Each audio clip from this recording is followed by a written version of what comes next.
All right. And we are live. Welcome to the Iron Lords podcast, episode number 62. And it's another glorious Sunday, and we are back at the round table on the Lord's Day. And happy Matriarch's Day. For all the moms out there in the realm, we salute you all. We've got Walmart leaks and Sony E3 plans, Nintendo Switch Online plans, Destiny 2 Warmind, phasing out base consoles, Microsoft quadruple A studios, and Days Gone to discuss. So we're going to get right into it. Let's introduce the four horsemen and those usual suspects at the round table. My co-host with the co-most, my brother from another mother, the difficult game conqueror, and the howl of the young wolf. My man, Lord Addict, how you doing, sir? Doing pretty good. Thanks everyone for coming out. Yeah, man. Oh, that energy's late. Feeling better. that man sound like he off some sickness. I like that. No doubt. And of course, we have our most technical gaming lord, the solo gamer who lives for the single player selfish experience, and also the Sostradamus, Mr. Offline Profile Illuminati himself, my man, Lord Sovereign. How you doing, sir? I'm doing all right. I know you've been going Could be better. Could be better. Could have a little more energy. Could have had a little more sleep. But I hear you, man. Well, listen, first of all, for you to even be in the spot after what you've been going through. Yeah, running on fumes, man. I hear you, man. I appreciate you, bro. You already know that. You know, say thank you for everybody coming through on this glorious Mother's Day. And of course, we have the Incredible Hulk of this, aka the Excess Gamer. Ooh. The Lord of Combat Sports, who is a man of his convictions, demands nothing less than the premium experience, and is the get money gamer. Ooh. Beloved Lord King. How you doing, sir? I'm doing incredibly great. I ain't even gonna front. I am so happy for what transpired last night. Shout out to HBO with Trying to Make a Star. Hey, did y'all tune in to Trying to Make a Star? With Jorge Linares versus Vasily Lomachenko. Supposed to be the new hot butters. This is the one that they're telling you is supposed to be the heir apparent to anything Floyd Money Mayweather has ever built or really? anybody. Yes, this guy is supposed to be the bee's knees of this. Okay. This man is supposed to be the second coming. Mm-hmm. How you gonna be the second coming with a loss, though? That's the question I gotta say. I said, you're not the second coming of anything. You're the second coming of the loss. What we looking for is the second loss coming. That's what we looking for. Did he took the L? He had all No. Yes, listen. He had the L going into the Jizoint yesterday, but they still, oh my God, he's the Matrix. He's the Matrix. His skills is unparalleled. Listen, you have two type of promoters, right? Mm-hmm. You have the promoter that's like Eddie Snake Oil Salesman Hearns, who will go and get somebody and build them up and feed them steady, constant food of garbage, right? And Bob Arum fits in that same mold. Bob Arum is Lomachenko's manager, promoter. He also promotes Manny Pacquiao. Now, what they would do is take a guy, invest, let's say, $50 million into one guy, right? And in that $50 million, they pay him more than they pay the other fighters that's in their stable. And they'll feed him those fighters as they get older, because they already have a name, and they'll feed him that person. And they know if this person had an injury when they was training or whatever. And you won't know this stuff, but that person will go around beating these dudes. And you would think, oh my God, he is so incredible. He's the illest dude alive, and they bill him as the hottest, latest butters. Then you also have a promoter or manager like Mayweather's promoter and manager, he who shall not be known. Right? So, let's say Ellaby. Let's put Ellaby there, right? No doubt. And then what they do is they get a whole stable of guys, and they pay everybody equally. And it's like Spartan camp, and it's like how you steel sharpens steel. Okay, right. So in that kind of camp, everybody gets paid at least $2 million or whatever, and may the best man win. Yeah. And going through, you actually see competition and these people actually growing. So you see Sean Porter versus Adrian Broner. You see these top fights, and then you can actually get a basis of how good your fighter is by him fighting steel, sharpening steel. And even if they do take a loss, you understand that they fought the best in getting that loss, right? Okay, so you can feel comfortable in your guy if your guy actually runs through a squad of hot dudes. Right. Now, we have Vicente Lomachenko last night, and he went up against Jorge El Gato Linares. You know El Gato, right, Sovereign? You know about the Gato. They call him the Gato, but whatever. They call him the cat. I just like the jive about him. They call this man the cat because he's so agile on his feet, and he is so nice with his hands, right?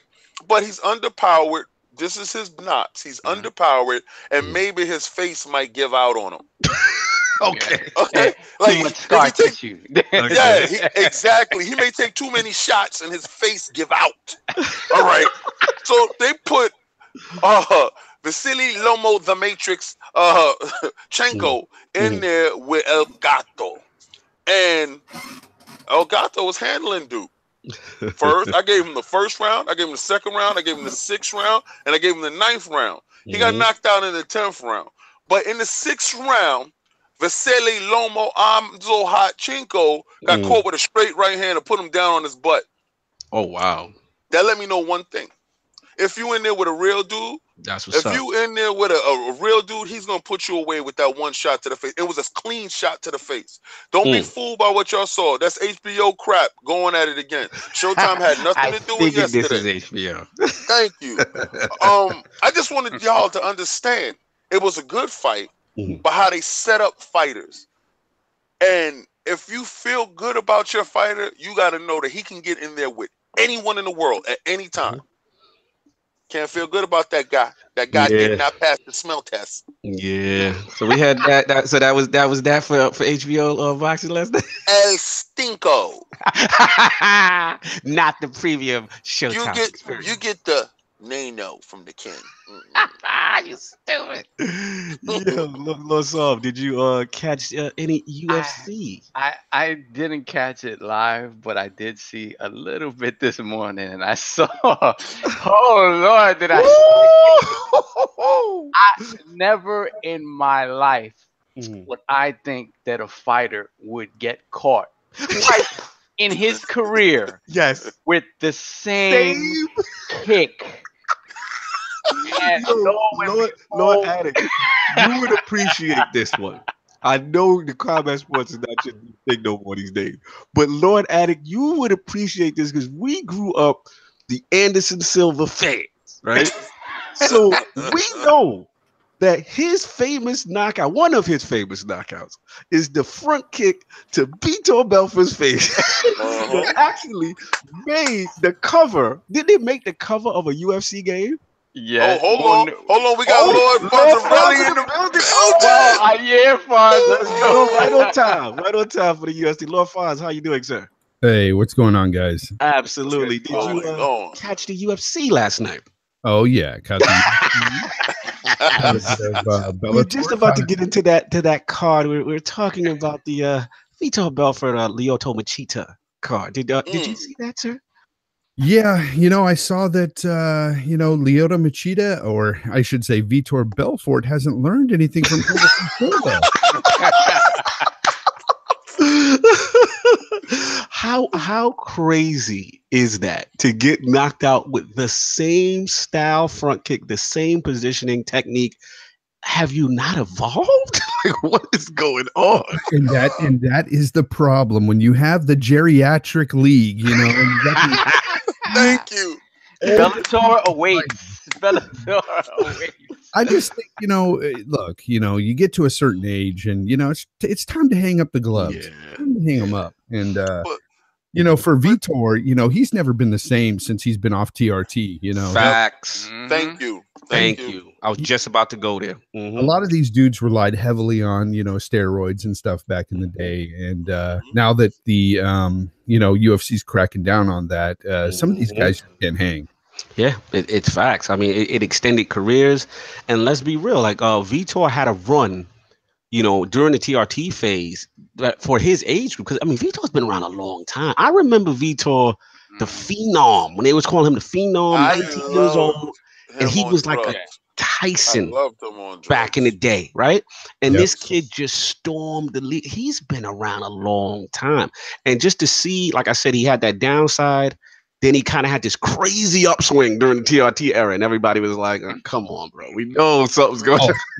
Jack, man, that guy had muscles upon muscles. It was ridiculous. He stepped in the ring, you like, whoa, look at that. He getting in there. But he was susceptible to that front kick, though. Everybody found out his weakness was the tiger uppercut.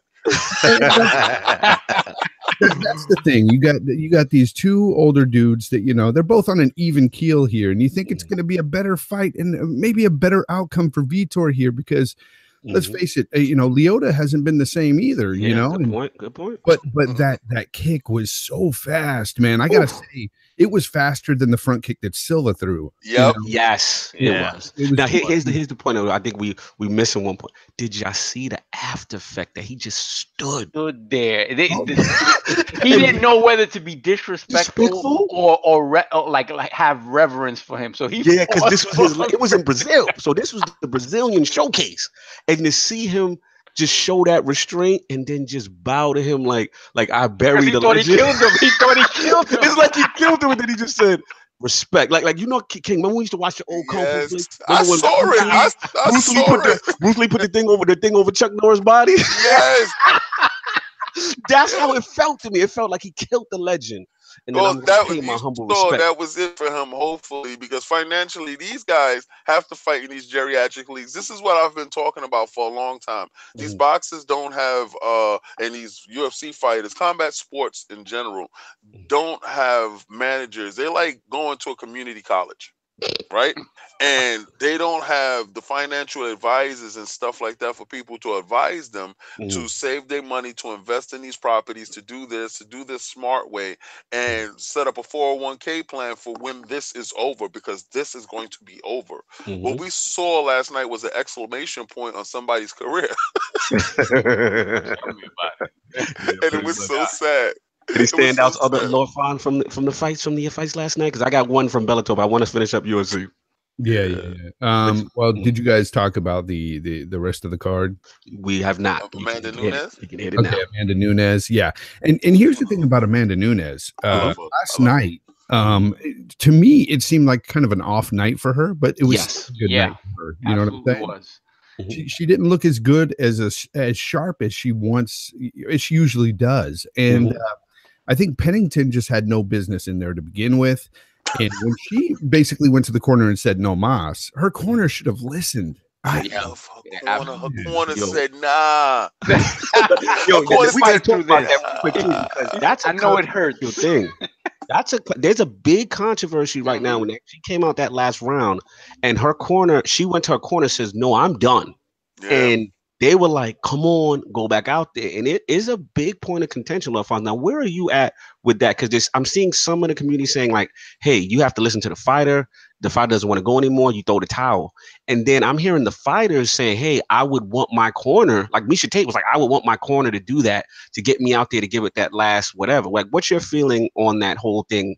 As far as a corner man, okay. Here's the thing. I think this fight is going to be the fight that signifies basically that puts it out there that maybe the fighter should be listened to a bit more, because what happened when she went back out there? Oh my gosh, her nose was broken already. She knew it was shattered. She was in a lot of pain. But did you see the amount of blood that came out after? It just God. Yeah. But anyway, I just think that she knew she was done, and to push her out there like that, especially up against Nunes. Come on, like Pennington again, she had no business in there. Yeah. But that said though, she should have stood with her though. She should have. No, listen. As a fighter, going back to Amanda Nunes, like having an off night. in the beginning, like she traded blows with her, and it seemed like at the very least she would be able to stand with Nunes, which really nobody can do. At the beginning, and then towards the end, the last couple of rounds, those perfectly timed knees, those combinations Nunes was putting on her, it was over. It was over. You saw the writing on the wall. And I just think that you know, at that I saw it happening. And she said, I knew watching the fight. I love Amanda Nunes. I'm sorry. And what y'all saw when they was trading in the beginning, like y'all probably thought it was something. Even what I didn't see that. I saw give ground, and when I seen give ground, I say, okay, this is going to be the tempo of the fight. And then it just started out as, okay, you said even. Then she gave ground, and then she come in and she keep giving ground. When you give ground mentally, you're breaking down. When she went to her corner and told him, yo, I'm done, it's a wrap, it should be something in place that the fighter can say, well, they've done it in boxing, you know, no mas. It's a wrap right here. I'm not going, I don't care what these dudes is talking about. And it would have saved her face from explosion, because her face had entered explosion mode. And when, it was so scary that to see that much blood, and I'm not gonna say just because it's a female, but it's female fighting. We are protective by nature over females. It doesn't matter. That's how it is. And to see her face explode that much, and then to hear her say prior, I don't want to go back out there. She took headshots, her face exploded, and that would have never happened had her corner cared a little bit more. I knew she wasn't in it, and mentally, once you check out, you check out.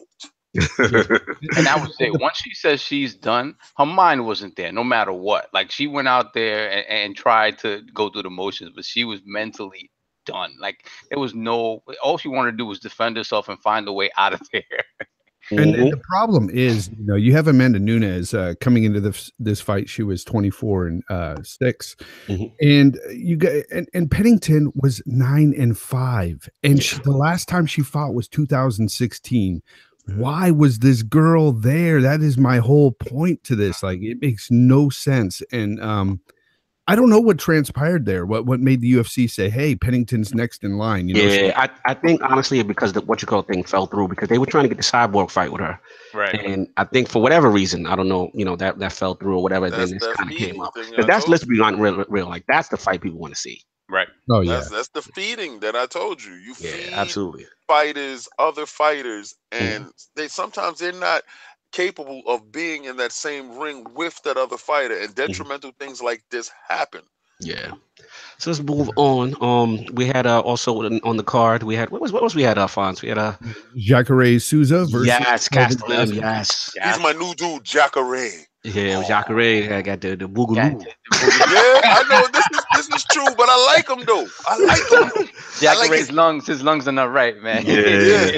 The old guard, man. The old guard. I mean, Kelvin put on a good show. Dropped him, I believe, in a second. And I mean, he had a pretty strong performance. He's talking about now that he's going to hold out until he gets a title shot. What do you feel about that, Fonz? I think he's deserving of a title shot. He's been fighting for a little while now, a few years, and he's got some good names under his belt. And I think that this fight against Jacare was a good test, because honestly, once Jacare usually gets people down on the ground, man, like that dude is great. It's a wrap. And he had Kelvin on the ground, and I thought, man, this could be over for him. But he pushed through and got the win on this. And here's the thing: it could have went either way for me. And I'm glad the judges got it right with a split. Yes, here, because it was very, very close. It was close. It was. I agree. And last but not least, I want to comment on Bellator. I don't watch them a lot. I know me and Fonz on the senior circuit. Yeah, I don't comment. There was a particular fight that stood out to me. And as we know, there's the heavyweight tournament going on over there. Oh man! You talking about Bader? You talking about? Yeah, I want to talk about the Ryan Bader and the King Bowl Wall. Because that was 15 seconds of goodness. It lit King. It felt like if Adrian Broner went up in weight and tried to get it on with a heavyweight. And still the same bravado.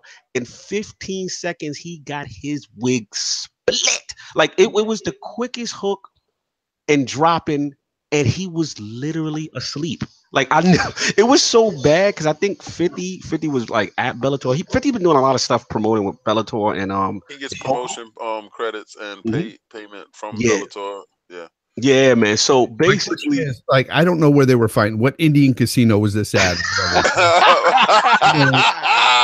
Probably at the Mohegan Sun up the block. It has a lot to do with it because again, we got to go back to the steroid thing. Bellator is all about that stuff. You know, they don't have. I love that. I love that. I wish baseball had a separate league for the steroid.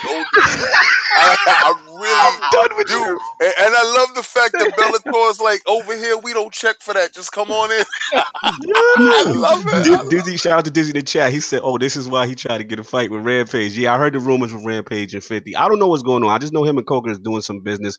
But it was funny because literally when Mo got knocked out, 50 put the tweet out. He's like, "Damn, Mo sleep." King Mo used to be the mess. He used to be the mess. Yeah, he was like the Adrian brother. What do you feel about it? Vader has been around for a while. You know, when he was at the UFC, he wasn't looking as good. You know, he needs that juice, so he's a good fit for Bellator. Savage. And King Mo himself. I used to like King Mo a lot. He's a good dude. Met him one time. It's funny. I got a funny story about meeting this guy. Me and my best friend met him at one of these conventions, and this guy, man, he liked us so much. He just gave us his phone number, bro. Like he would give anybody his phone number back in the day. If you were talking to him and you liked him or whatever, he'd say, "Here, here's my phone number. Text me, whatever." Wow, what? Like that's crazy. I gotta give him credit. I mean. Jay Mazzarelli was texting King Mo last night. He didn't get that text. He texted him last night and said, "Wake up, bro. Wake up." No, that's the thing, though. He would give it out so much that after a while, his management team told him, "Hey, you got to slow down. Don't be giving out." He ain't know how social media work, huh? No, I like King Mo. He used to be a good fighter. I don't know, man. I think his chin just got wrecked. Chin is not there, and he's not a heavyweight. He's never been a heavyweight. Now, he's won heavyweight Grand Prix before, has he? He was not with these dudes. It was Strike Force or something, right? It was Strike Force or something like that. These is real heavyweights out here. Like you can't. That was the tomato can league. So that's what Strike Force they was trying to pump Strike Force up. all the Strike Force champions got slaughtered like dogs in the battles.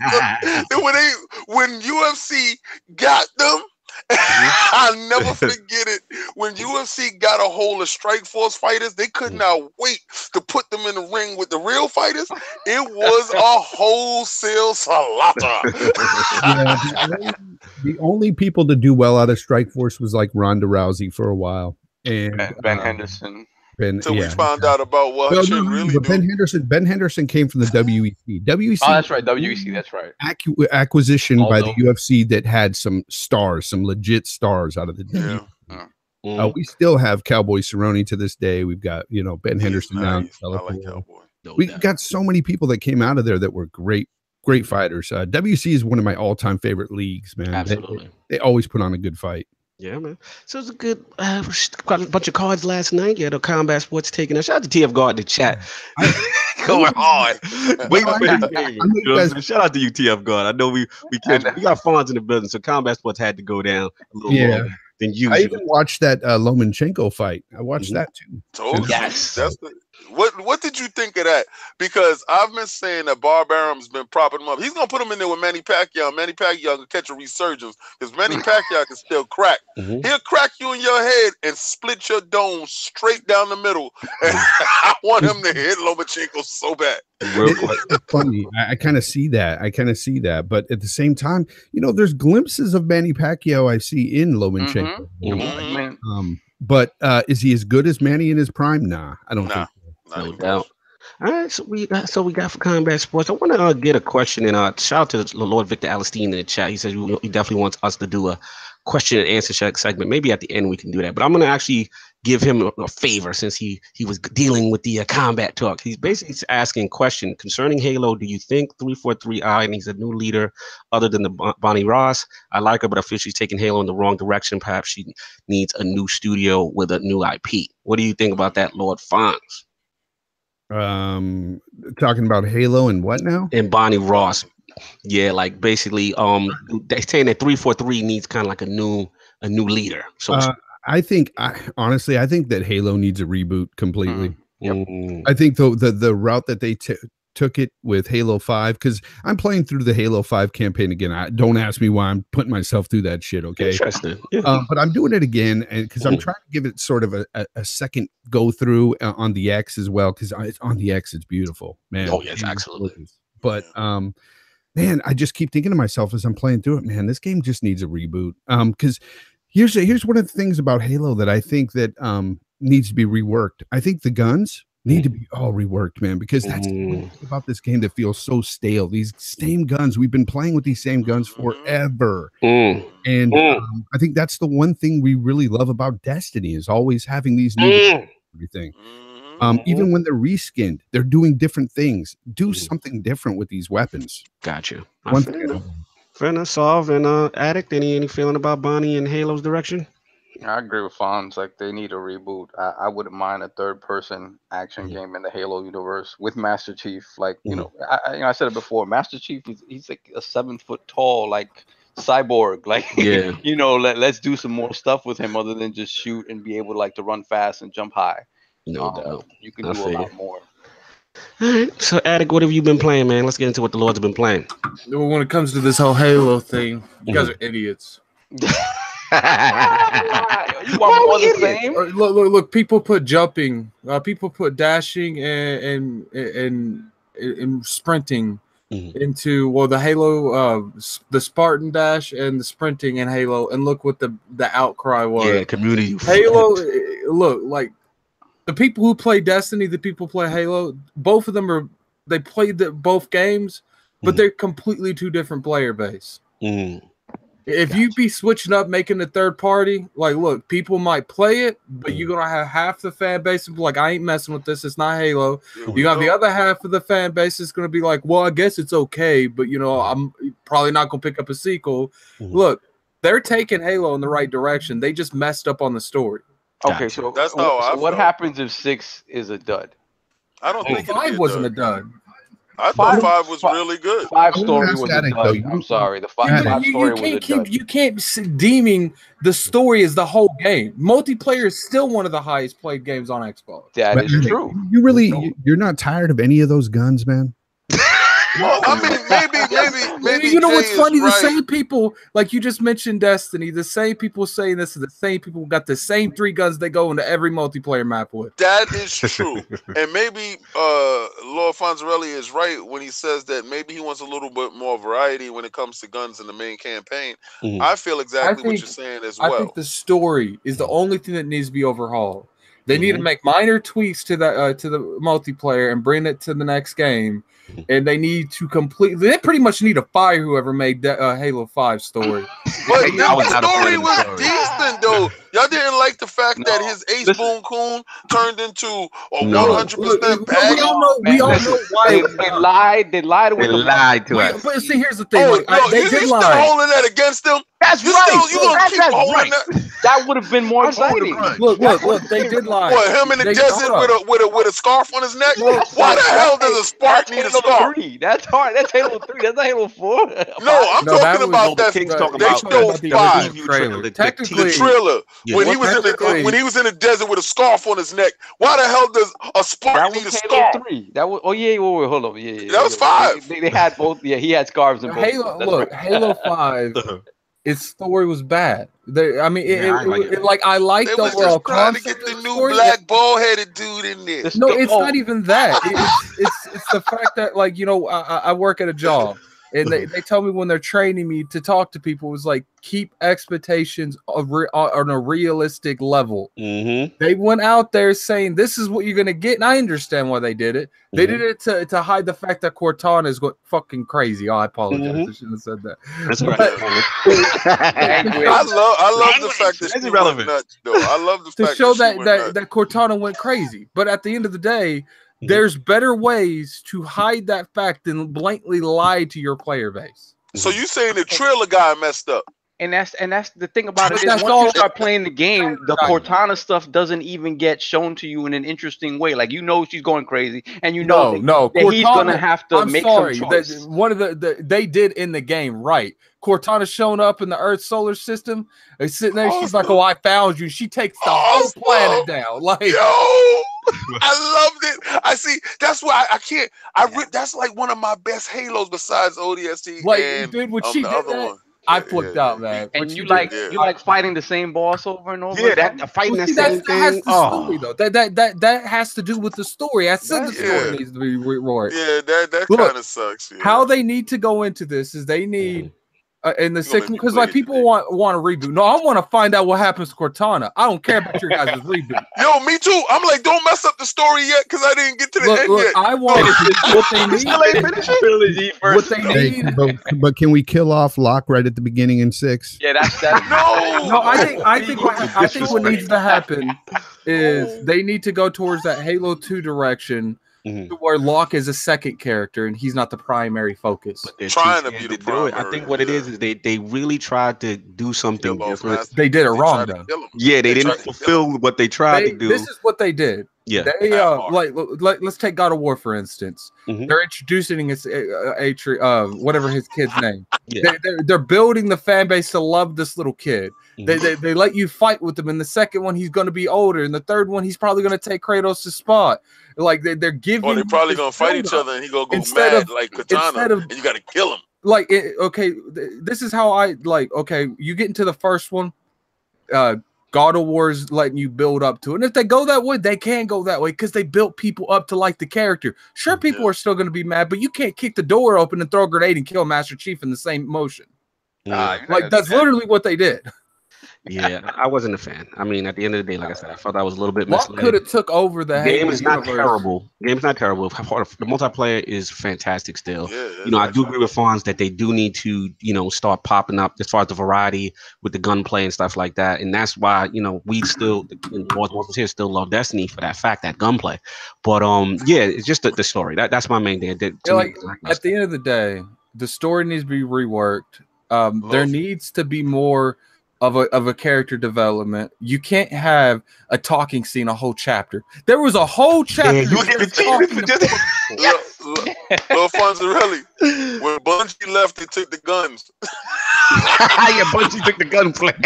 I think the gunplay is still good. I still enjoyed the gunplay. Yeah, Bungie said you can have these guns, but we're taking these with us. Yeah, we're gonna take all these SMGs with us. Like they need. What I think that Halo really started going downhill is when they messed up on the Prometheans from Halo 4. They could have did so much more with that race. Yeah, but their intro messed them up from the start, so they couldn't do nothing about it. No doubt. All right, so Fonz been playing Halo. Attic, you've been playing. What you been playing this week? I have a couple games I'm playing right now. I can't really go into a couple of them. Yeah, I'm playing. I'm actually playing a game called Master of Anima. That's like really fun. Cool. No doubt. What is it for? What's it for? I only know it's on the Xbox. I'm not quite sure if it's on the Switch. Okay. It looks like a Switch game that you would play. So yeah, that was kind of like an XCOM style, or just. Well, no, it's like a strategy. Like turn-based? Like what happens is the world's being took over because you can actually shapeshift stuff into people. And like your sensei's old disciple comes back because everyone thought he was dead. And he just starts shapeshifting like the most bad stuff in the entire world because he's got like some uber powers now. And he's like summoning giant golems and stuff. And like you're like a disciple and your girl is like a prodigy and she disappears. I gotta check it out. Keep an eye. What's the name of it again? Give me that. He took out your girl because he knew she can't feed him those hands.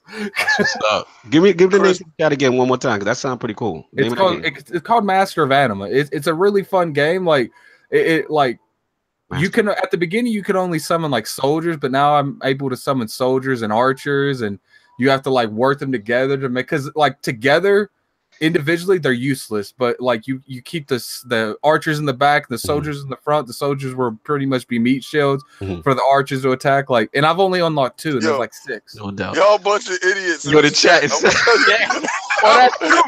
That's so I'm true. gonna tell you right now. I'm gonna tell y'all right now. I do not look like Luke Cage. You're gonna stop that right now. That King look like Locke from Halo. King Locke. They call you King Locke. Y'all a bunch of idiots. Chris, you started that. I saw when you started it. Chris for the chat. I saw that's the homie. Yo, Lord Sov, what have you been playing this week, man?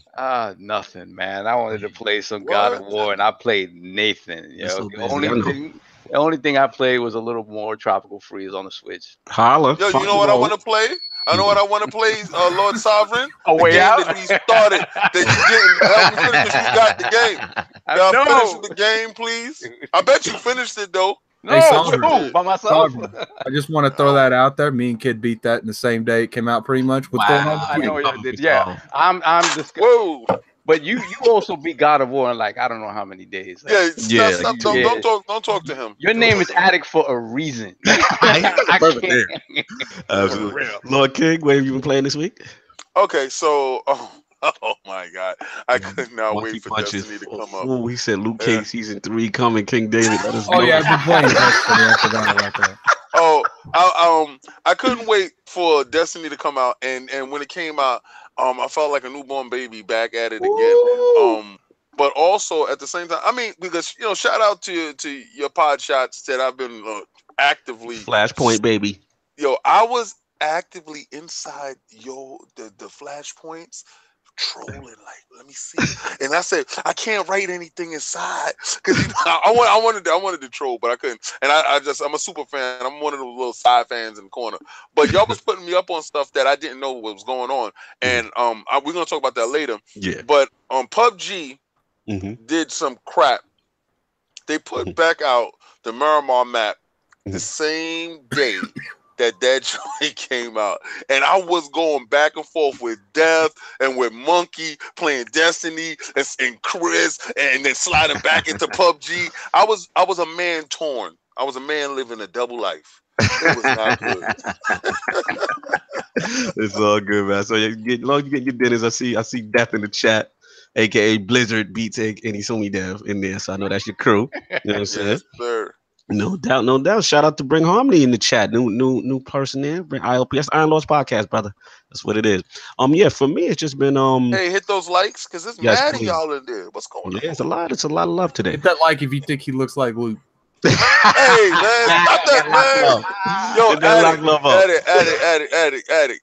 You got to start showing your face so they know that you look like what's that, Mankind? Rip Van Winkle. No, he look like Mankind from wrestling. I use face cam a lot. I've already heard it all. I look like Castaway. I look like I mean, I've already heard it all. I'm dead. Oh my God! So for me, it's been Warmind pretty much all day, every day. Yes, sir. They savage right now. Started the Leviathan Wings, Lord Attic, and all that. Know about that? Doing a lot of Crucible. Yo, shout out to Sinister. Shout out to Super Gangster. We was getting it popping in the with the getting our raid. Don't ever mention Super Gangster name in here. Oh Lord, that's the guy that had the Gallahorn. Yo, we tried this raid. I'm sorry, I gotta tell a story. Oh right? Lord. Listen, we was in the raid. We were in what was that? The Taken King. We in the daggone raid. Or was it Crota? No, we was in Crota. We was in Crota. And we're trying to, all y'all gotta do is shoot your Gallahorns at the end, right? Like shoot them, take them down, and we going in. I swear we was probably there for 4 hours.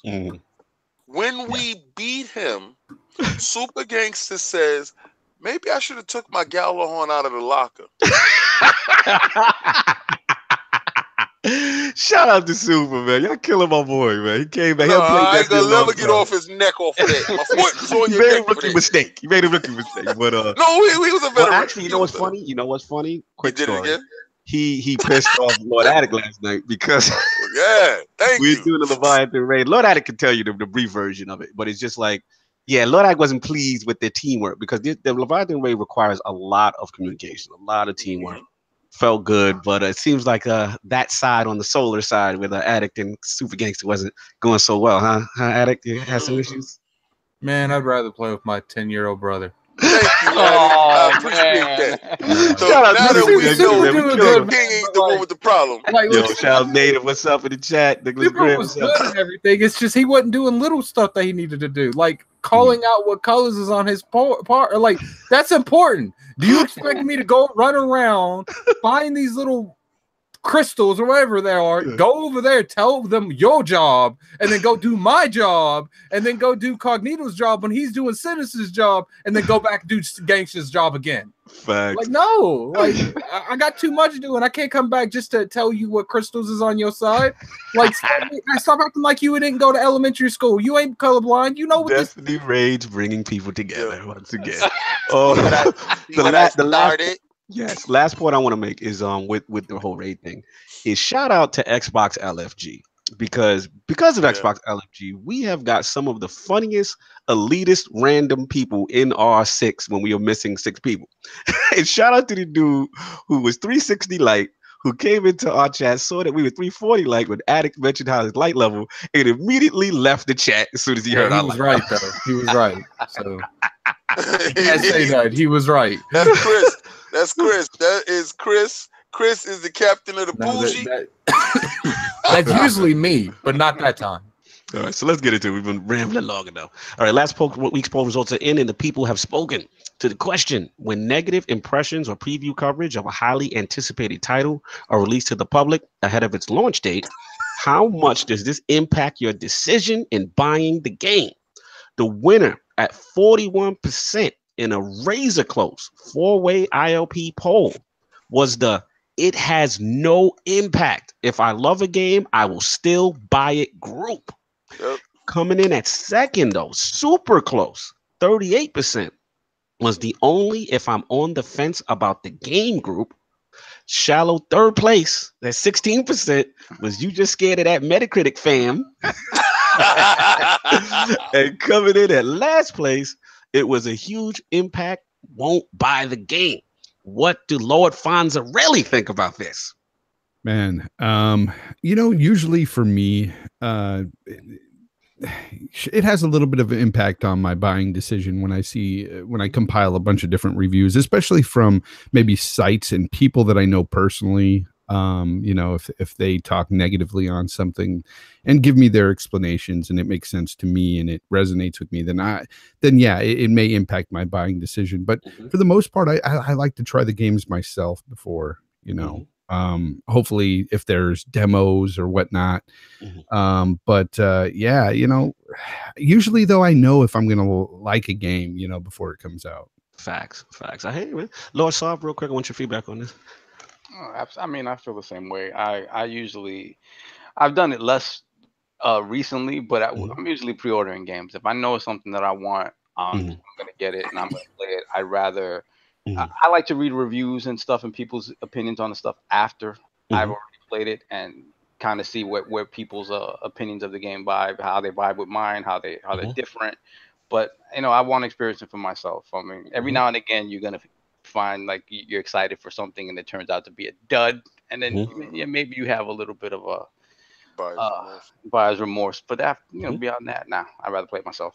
Yeah, man. I hear. I mean, it was a close one. I mean, obviously, it was razor close between the people who feel, that if they love it, they're gonna buy it, and also the people that feel that, hey, if I'm on the fence, and I think I'm kind of a combination of both. I think if I'm on the fence with something, and I do hear, like, say something, I'm like, I'm not sure, I had some lukewarm interest, and I start to hear a bunch of negative stuff from people I trust or reviewers I trust, then that may say, okay, I'll hold out for the sale. But if it's something like I love, for example, this was kind of low-key inspired by the State of Decay fiasco, like, I'm going to get it because I like State of Decay. I told people, I know, Fonz, me and you've had this discussion offline, like, they literally can give me State of Decay 1 reskinned. and I was going to be there day one. That's how much I love the original franchise. So yeah, just, it's funny. I started playing State of Decay again, last week just to get back familiar with the controls again. And then Irrelevant Native, shout out to him, he's in the chat. He started playing it last night. He's like, man, I'm addicted to it again. And I said, exactly. The game's just that good. If you're into these type of survival games, this one is top notch, man. I can't wait. Absolutely. All right, so we're gonna get into these topics, and I got a lot to talk about. Anyone else on the poll before I go? I thought somebody said something. Well, I feel the same way Sovereign feels about it. Actually, I really don't care what anybody else says about a game at all. Really, do not care. What really helps me make my decision is my tight group. So if I notice like a lot of dudes in my group is going to get a certain game and has a multiplayer function, because most of the games that I play, and mainly I game on Xbox, there's a multiplayer component that's linked to those games that allows me to know that, okay, I'm going to be able to enjoy this with set amount of friends and no one will be excluded. Now, single player games, like I've been trying to get right back into God of War, but these multiplayer games have been yanking me from that experience. So no matter how great a game will be scored or how bad a game will be scored, doesn't skew my view. I'm gonna get it because I want it, because I want to experience it. But also, me pre-purchasing a game really has a lot to do with my community. No, I feel you. I hear you. That's actually a great point as well. Yeah, good topic. So we're going to get this thing going. Lord Sov. Walmart in the news. Sony in the news. What's going on, man? All right, so to start off, let's have a round of applause for Walmart Canada. Let's have a round. Yeah, Walmart, baby. Shout out to that one. Years. Every year at about... They had one job. They had one job. That's that one job, a Twitter account. You had one job. Every year at about this time, some online wing of a brick and mortar store or an online store finds it in their heart to fold E3 for everyone, fans and publishers alike.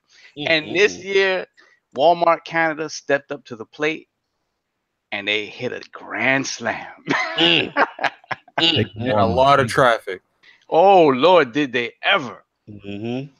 So this year, Walmart Canada had a leak of basically every game coming down the pipeline. For E3 and beyond. In some cases, years beyond. They just flew in the next 4 years of E3. Forza Horizon 5 dropping this year. Yeah.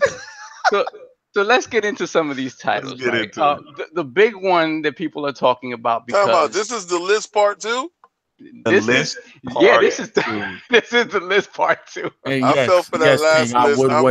I fell for that last list. Addict done made a fool of me on live camera.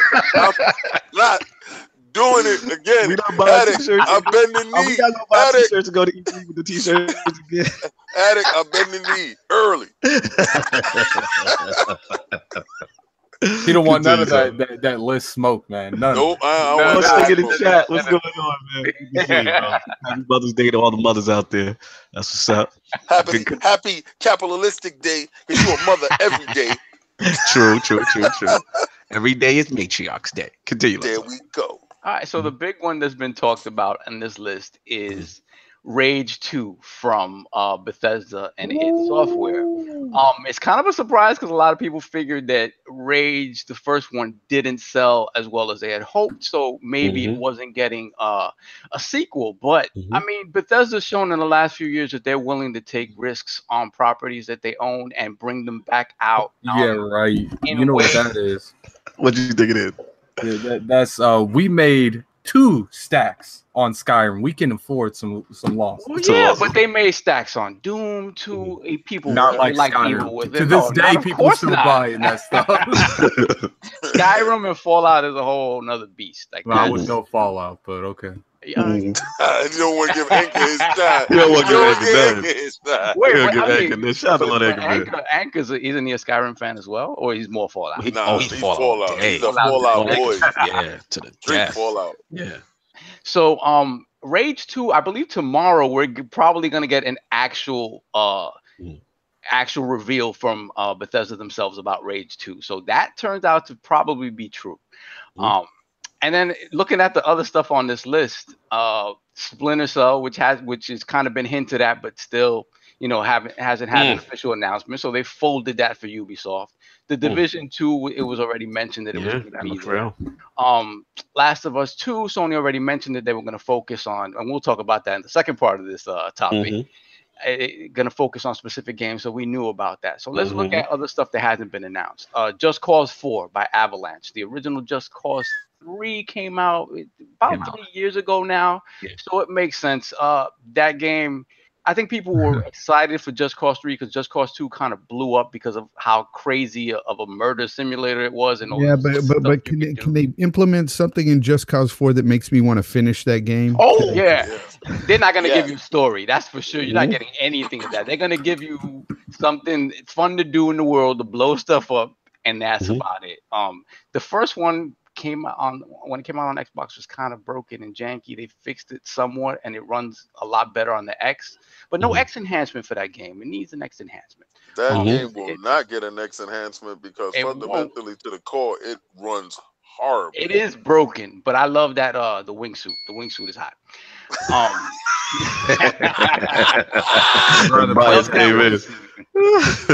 Continue. I'd rather play Tetris. Oh my god! Mister, give me a wingsuit and I will overlook your floor. So guys, what is Destiny Comet? Destiny Comet is always the code name for the expansion that that will always launch on the Sony stage. So it'll basically be the Taken King equivalent for Destiny 2 this year in September, and that's coming. That's a fact. That can't be hard to guess. That's definitely a fact. Okay. So other things that they talk about. Let's see. Let's look at this. Dragon Quest 2, that was assumed it was coming. NBA 2K, obviously. Metroid Prime, we're probably going to see something. We're probably I don't know about a gameplay, but definitely a trailer. Borderlands 3 had been hinted at again. They have all but not announced it yet. So this is all stuff that's coming down the pipeline. Beyond Good and Evil 2, we just saw another tech demo. Final Fantasy VII Remake. We talked about this last week on whether it's going to get fake or whatever. That's totally where they messed up right there. Vaporware. That's when I knew that list was not right there, and it was over. It was not going on my back. So then we go to Lego DC Villains. I can see that happening. I mean, that's one of those sideshow games. I don't know who stage is going to appear on. Speaking of Final Fantasy VII, that is coming, but not till the year 2028. Exactly. When they start again, when the world really looks like Final Fantasy, when we in an industrial complex nation, we'll be in Midgar. They put up Assassin's Creed, which I think they said there's no Assassin's Creed this year. If they're going to be doing Splinter Cell, and I'm hearing Watch Dogs. I think they realize that Watch Dogs might be a little too soon. Watch Dogs has been. How long is when did part 2 come out? It's been a second. It's been about 3 years. About 3 years. And get rid of those trendy hipsters, and I'm all in. Yeah. You know, I really liked that direction, though. I did. Like, I really did. I like the little yo-yo that he had. It was. I'm sorry, man. I love the hacker joint. It was fun to me. I was like, yeah, I could get this. No. The hacking is the base the base element of this game. The hacking's cool. The yo-yo, not so cool. You didn't like that you was getting in gunplay and you hit him in the face with a yo-yo? The fact that the main protagonist was like a barista at Starbucks. No. That's another game though that needs an X enhancement. That world was really nice. No X enhancements for that game. They need that. Okay, so now winding down to the Xbox releases that kind of drew my eye. So Gears of War 5 And that's a little surprising to me, just because there's no Halo there. Oh man, I gotta say thank you again. Thank you, Lord Spoonman. Spoonman. I mean, yo, Spoonman, you Spoonman. added Oh, me look on at now. Xbox. Appreciate what we the doing? donation, What we man. playing? What Thank we you playing, so much. Spoonman? We playing Destiny. What we doing? He said he's Spoonman? hitting the weights. He's got to bounce early. He's hitting the weights and visiting mom's grave. Have a great day. All much love. Rest in peace to your mom. Happy Matriarch's Day. Absolutely. Always appreciate you in the chat, Lord Spoon. Thank you so much. Thank you, Enjoy your Spoonman. day, man. Continue, so. Absolutely. So yeah, Gears 5 is it's a little interesting to see there. Maybe we'll see some sort of trailer, something, story, something, a little bit of a teaser. Yeah, you never know if there's some sort of spin-off as well. We heard that the coalition was working on some other side stuff that they kind of shot down, but maybe it's just to throw people off. But it's interesting to see it before Halo, and maybe that is interesting. They just have Halo really on the wraps, Yeah, it could be. Shout out to Lord Santober, Lord editor in the building. He said Gears 5 ain't happening. He said Gears is, but 5 ain't. So it could be like the name conventions could be wrong, and maybe there's some type of spin-off title. It would be interesting. It's like you said, Sav, if it's before Halo, right? Before the Horizon. Maybe it's the year of the Horizon. Well, we're definitely getting Horizon 4. Probably not Horizon 5. Probably Gears Horizon. Well, didn't we hear something about Horizon, like kart racers or something like that? Continue. So the last one on the list is Forza Horizon 5, which is obviously a misprint because there's no 4 yet. Exactly. So this, I mean, that's guaranteed. We're gonna see Horizon 4 this year. They're on the same release cadence. So this is Horizon's year. I love Horizon 3. If the speculation about Japan is true, that seems like a great place to take that game and expand on the festival stuff that they've been doing. The cars, the night scenes should be crazy.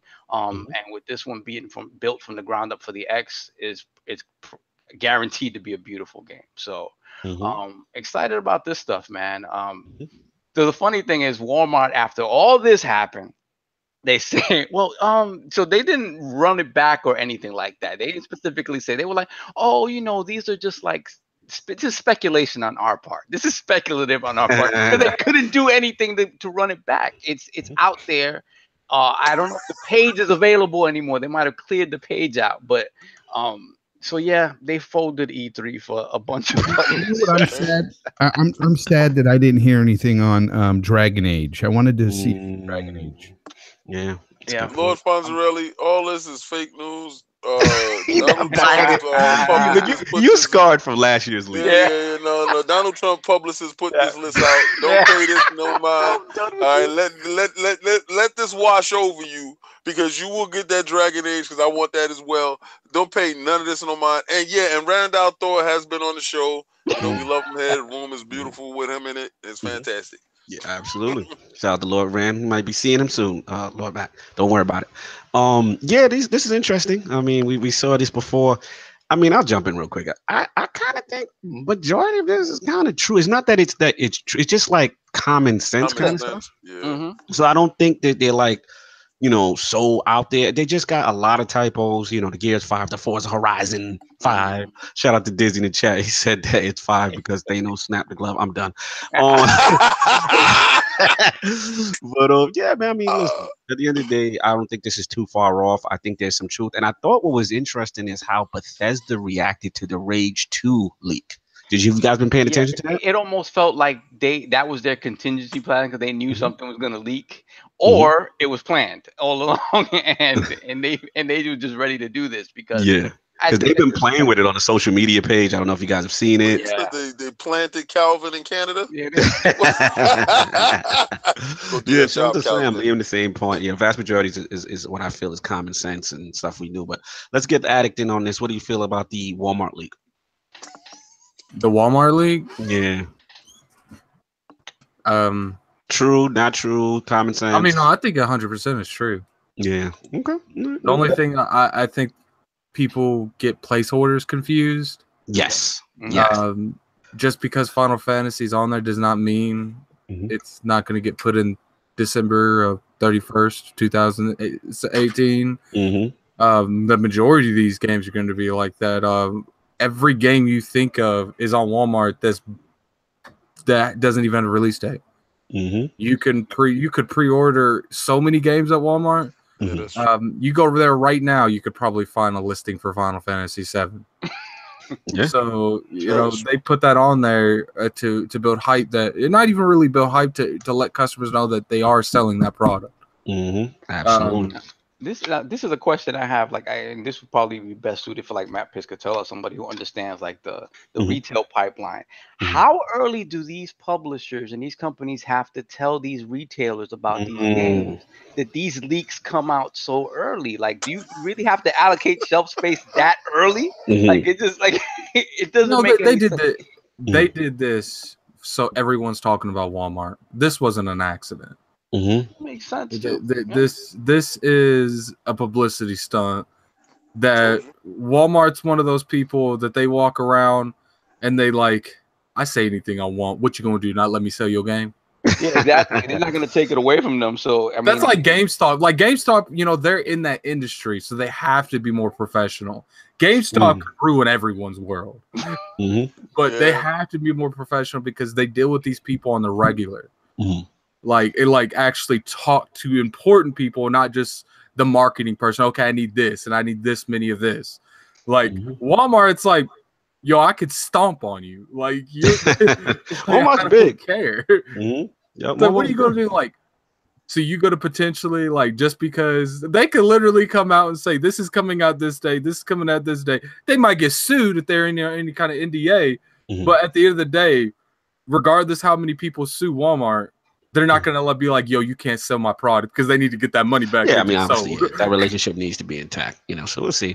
So, that's what I got. That's what the rest of the Lord's got. What about the second half of your point, Lord Sov? Well, Sony announced how they were going to handle their E3 press conference. And it's interesting because... Who's giggling? Is that Attic giggling? Or That's not like Attic giggling. So... It's interesting because Sean Layden said that in lieu of their regular announcements, where they just come on stage and announce brand new stuff that people aren't expecting, they're going to focus their press conference on 4 big games that they have coming up, which are Ghost of Tsushima, Last of Us Part 2, Spider-Man, and Death Stranding. So now this kind of brought the ire of people, because obviously, fanboys on both sides start talking about, well, that means they got nothing left. Shout out to Lord Tricks, though. He said, for the love of God, I hope they don't pull out their IKEA furniture again. Yo! No, that's cool. Like, I got really jumped on Twitter, man. And what's funny is like, it wasn't even that bad till Kid Smoot retweeted it. Then, oh my God. They went crazy. People sitting there like, I'll read you some of the tweets. People sitting there. Obviously, I can't read them all because this is ILP. But, it's ILP for the little Mother's Day. Here's the thing: like, people sitting there, and I hate that I can't bring up anything about about Sony without having Microsoft thrown into it. And it happens consistently every time. I know it's console war stuff, but I know people that claim that they're not in that console war stuff that be doing it too.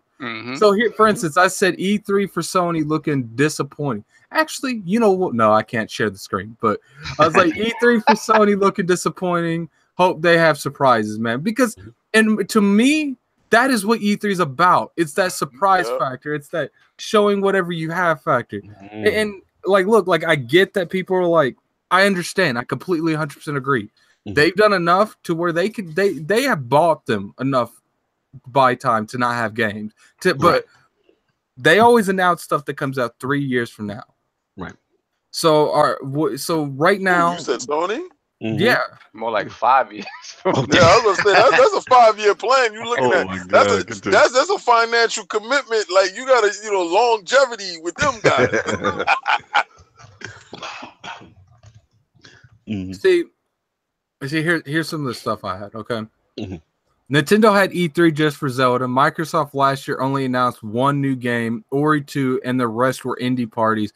I think Sony gets a pass after this first party output this generation. I can agree with that to a point. Okay. How you going to say that what Xbox would probably show Crackdown for the 3rd time at E3 since 2014? Once again, like I said, bring up Xbox. And it's consistent. Like from PlayStation perspective, it's sure disappointing, but if the exact same lineup was on Xbox, it would be second coming. Once again, brought up Xbox. Like I feel like some of these people literally can't argue without bringing up another entity to argue with. It's like, look, I'm not saying that I'm disappointed. I'm not saying that, like, you know, I had nothing to do with the Xbox thing. I was just like, yo, I don't want to sit here and see four games talked about for an hour and a half. All right, now let me ask you this, Attic, because this is definitely a very good point you're making, and a very big point of contention. You know, obviously we know Sony has been dominating the gen. Let's just keep it a buck, and they have the first party thing. So, you know, they seem to be taking a different approach, right? They seem to be saying it's going to be more of a deep dive with these four. So the four, let's reiterate, are going to be Death Stranding, Spider-Man, Ghost of Tsushima, and The Last of Us 2, right? Then they're saying that there was definitely not going to be no new hardware shown, right? So I just want to clarify. No, they haven't said anything about hardware. So right, that's the assumption. Right. So no PS5, no VR stuff, none of that. And I think it's completely what I think Rand is 100% accurate. I think Rand's 100% accurate. It's over. You out of control. Stop it. Continue. What did you say? Let's be honest. Like, if you look at it from like a perspective of stuff that they've done, right? Next year, they're going to announce these four games next year. People can say what they want. Ghost of Tsushima and Days Gone. There's a good chance those games come back to E3 again next year. Okay. Days Gone's probably going to get announced the release date and come out at the beginning of the year. And that's the thing, though. Days Gone isn't in that 4.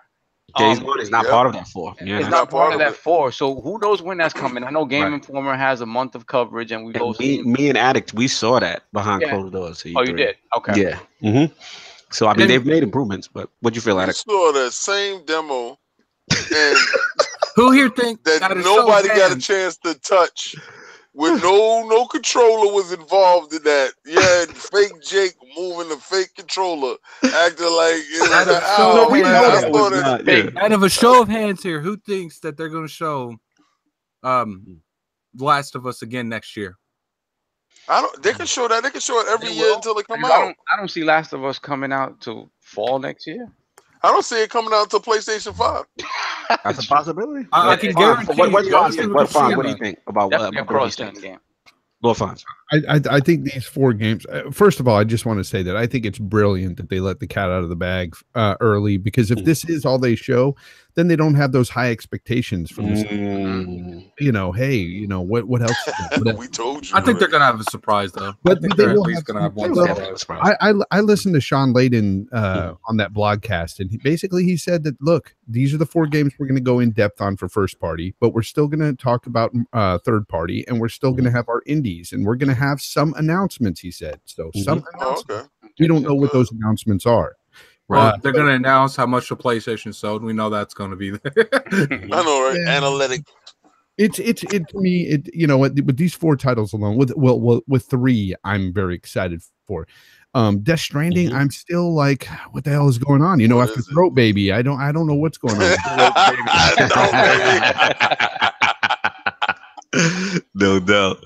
Yeah, this is interesting. I mean, finish your song, because I got a curious take on it too. Yeah, I mean, I think it's very interesting. I think the realization is that whatever else new that they have in the pipeline are going to be PS5 titles, and they're not ready to talk about those just yet. Thank you. Bingo. And that's it. I mean, right there. So they're going to do deep dives on the games they know are coming. Some of these I think will be cross gen games, at least two of them. Spider-Man we're getting in September. So it's kind of weird that they put that as a deep dive. As opposed, I know I figured it'd be on the show floor, but to have a deep dive during the quote unquote conference for it, I don't know. I would figure that Days Gone would be there instead. So that's a little weird to me. But beyond that, yeah, I mean, again, they're gonna hold stuff close to their chest until they're ready to talk about their next hardware, and that's just it. Nothing. Let's get Lord King on this. He had some laughter. It's over. The trolling, the Xbox trolling. Come on. I find it absolutely hilarious because, listen, I love new hardware like anybody else, and I love when new hardware is debuted on the stage. And was I kind of looking forward in a weird, morbid way of Sony pushing out a PlayStation 5 on top of the necks of the people that just brought a Pro? Hells to the yes. Oh my so I want it. I know I could buy it, and I know it won't affect me if they just push the Pro to the side and tell you, here's the 5. We are here now. So, but I want to see the new games. I want that stuff. I want that excitement. I love the excitement with a new system.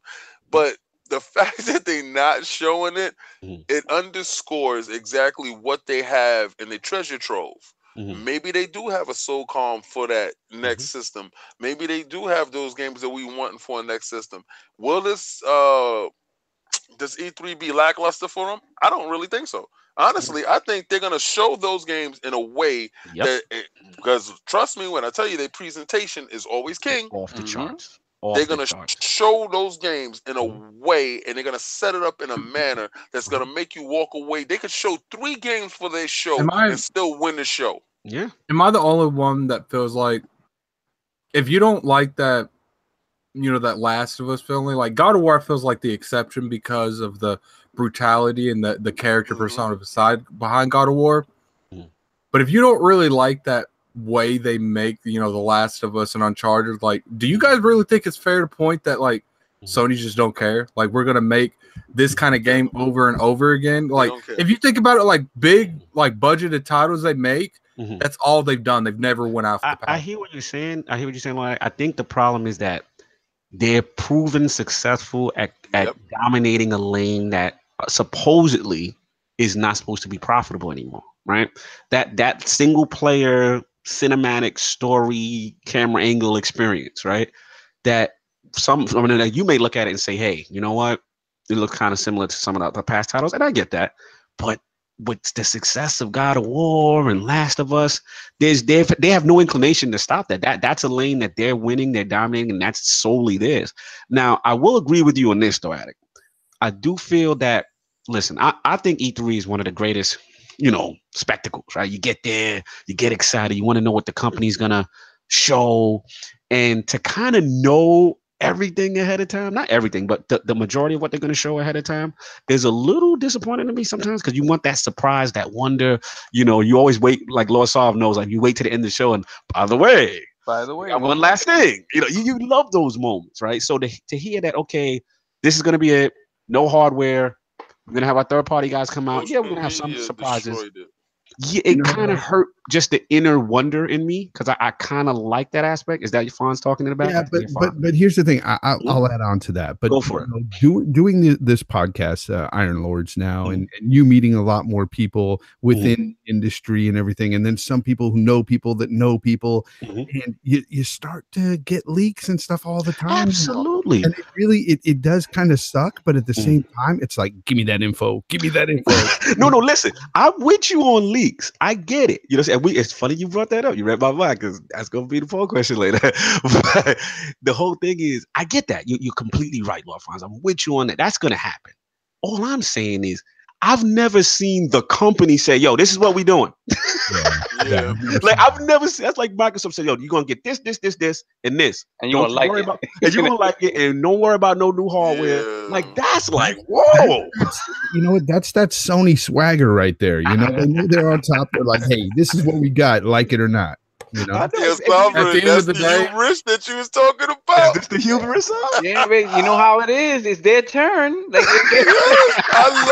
I love when Strasser comes and he puts the bad mouth on somebody. Sony, you're going down. Listen, I mean, if anyone, like Lord Fonz said, if anyone's in position to do it, it's them. I mean, they have the cards in their favor, the sales are in their favor, they're dominating the single player genre.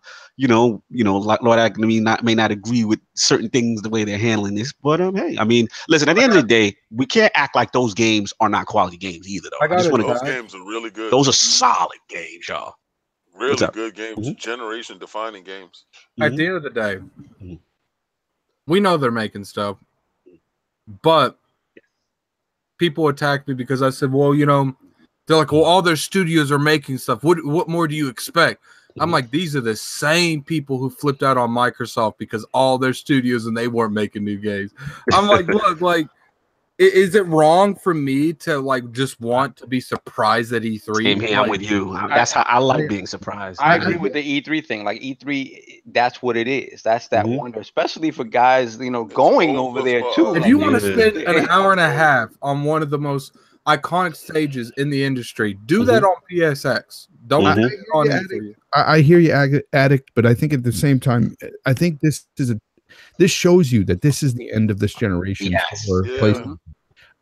Like I said, by 2020 you're going to get that PS5, and people that are saying 2021, 2022, you guys are delusional. It's coming out. I disagree with that. Yep. I'm even thinking November 2019. I really think it could be. Yeah, you've been pushing that 2019 narrative hard. If it's not a generational, like super generational leap, if it is a backwards compatible machine, I think they get away with fall 2019 because it's not this thing where it's like it creates enough distance between that and the Pro that people shouldn't feel shysted. No, I just feel they're in such a commanding position. There's no need for them to even rush to 2019. It's like they can still wait. There's people out there that are saying they're going to feel shafted if they bring it out before 2025. Well, no one ever wants to hear a new generation. PlayStation 3 era. That era is gone. Exactly. And that technology was really good at the time, and they squeezed out every drop out of it. What we're going to start getting now is we're going to start getting these consoles coming out. No more true generational consoles. It's going to be upgrades because they're always going to be backwards compatible, to a certain degree to the one previous to it. And I think the Pro and the X will still be able to play some of these games that come out initially on the PS5. And you're getting into our later topic for King Topic. Jay, Lord Fonzarelli, you said that, just taking by what you said, the previous generation, that can only be with Sony because Microsoft has shown you that they're going through their whole catalog of games that have released since the OG systems. So I believe, and this is just my opinion of it, being that Microsoft already has set that precedence going forward, I don't believe actually Sony does backwardly compatible at all. Really? I think that'd be a huge mistake. PS4? I don't believe so because financially they can reskin those games to you and sell them on PlayStation Now. That will undercut PlayStation Now. No. I think the PS4 games will be backwards compatible, but I think PS Now it'll strictly be those PS2, PS3 titles that they're doling out now. I mean, well, there are some PS4 titles on there, right? There's Knack. Yeah, but honestly, I think at the end of the day, that's going to go away. It's hurting bad, man. Here's the question, Fonz. We need to know. We need to get the information on. I'm trying to figure who we can talk to Fonz, on the details of the Gaikai deal. This is Mother's Day, and me and you are really good friends. And when that system come out, and they say there's no backward compatible because philosophy-wise, they don't believe in that. They actually told you nobody plays that. Our analytics say nobody goes backwards. We're only gonna go forward. And if you want to play that, they got that guy there that tells you if you want to play our stuff, their old stuff, it's the thing we got called PlayStation Now. And you can go play it right now. So I just want to revisit it when it comes back because I have no expectations for them to do that. So when I sell my PlayStation 4, I'm selling it with all the games. Okay, now with that PS Now, what is that running at? 720p on those PS4 games? Yeah. And that isn't going to do it for people with these 4K TVs and stuff. That's going to look like crap when you're playing the PS5 games. I mean, it's not going to do well because I sometimes try and get into these older games. Some of them are great. I can play through Dead Space and some franchises that are just excellent. But when you try that new game that came out on the 360 that you've never played before, and it just, oh man, I can't get into it. Like it just looks. If you don't have nostalgia running behind you, don't play those old games. For real. Yeah, I think shout out to TF God in the chat. He said PS5 doesn't do BC backward compatible. They're done. He said he just marathon Bad Burnout Revenge. It's nice to play games from every gen and own them digitally, not streamed and locked to the internet. I don't think they're done though. That's the thing. Like they have shown you they can do whatever they want to do. Yep.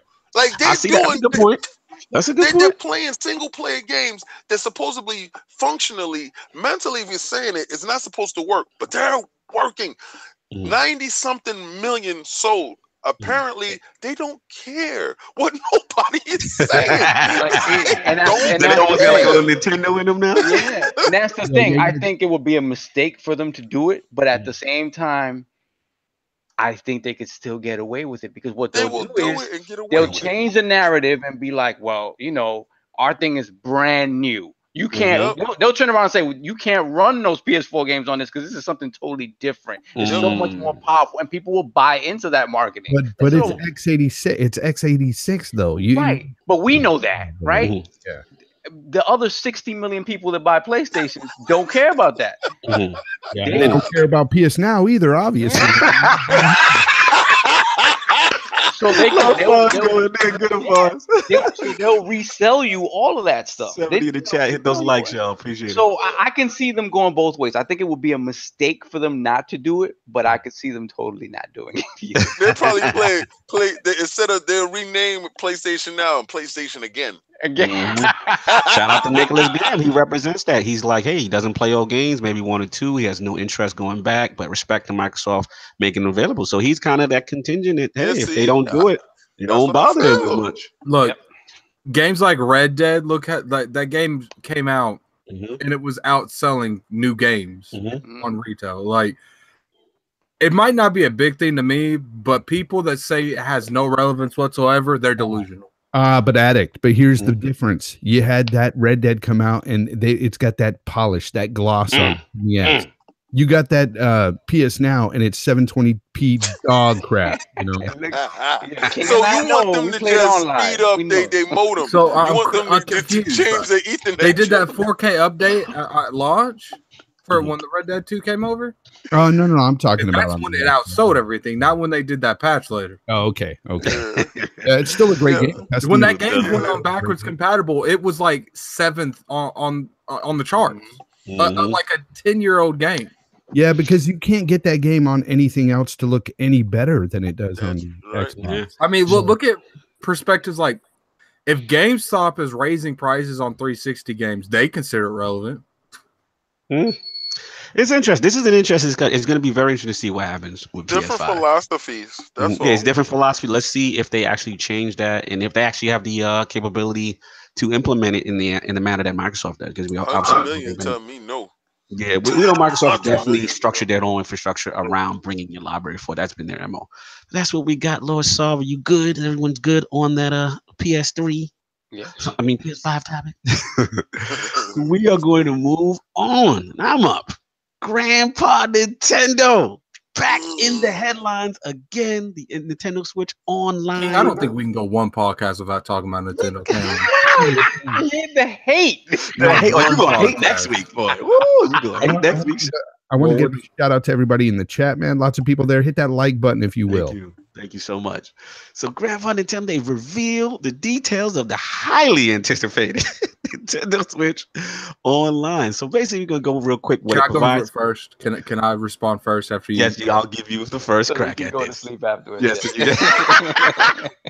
So pretty much, their premium online service is going to give you access to the online multiplayer, free NES games, support offline, and a dedicated mobile app, as well as the ability to save your data to the cloud. Something that Nintendo has not been offering. So we got some 3 price points. We got the 1 month for the $4, 3 months for the $8, and 12 months for the $20. So there's also a family membership option that allows you Nintendo Switch up to 8 switches for about $35. And you can get your family in on this crap. Come on in. So for $35, it's gonna launch in September. We don't have a specific date. We know that the app is still in effect. It's going to be used for in-game chat with other players. They doubled down on the app. Shut up. You're making me laugh. Organize multiplayer sessions. It's going to have special features for certain games, just like Splatoon 2. And the launch lineup of those NES games that are included are Ice Climber, the original Legend of Zelda, Mario Brothers, the trilogy, Donkey Kong, and so on. So that's what we know right now. As of right now, they've also made a statement on Virtual Console. Nintendo has confirmed that they do not plan to bring Virtual Console. I told you. Shut up. This is gonna be so Ice climber. I'm done. Ice climber with online play. With online play. Ice climber. I got it. So let's break it down for the final thing. Again, when the online goes live, certain features will be locked behind the paywall. These include the online multiplayer. Why are you laughing like you didn't know this? I didn't. I do not listen to none of this stuff. The things that will be locked behind the paywall with the online multiplayer and, of course, the Nintendo Switch online mobile app. What will remain free of charge will be the eShop, managing your friends without messaging, without party chat, sharing screenshots to social media, parental control, and free software updates. So, Lord, this day has arrived. Yes. We waited a whole year for this.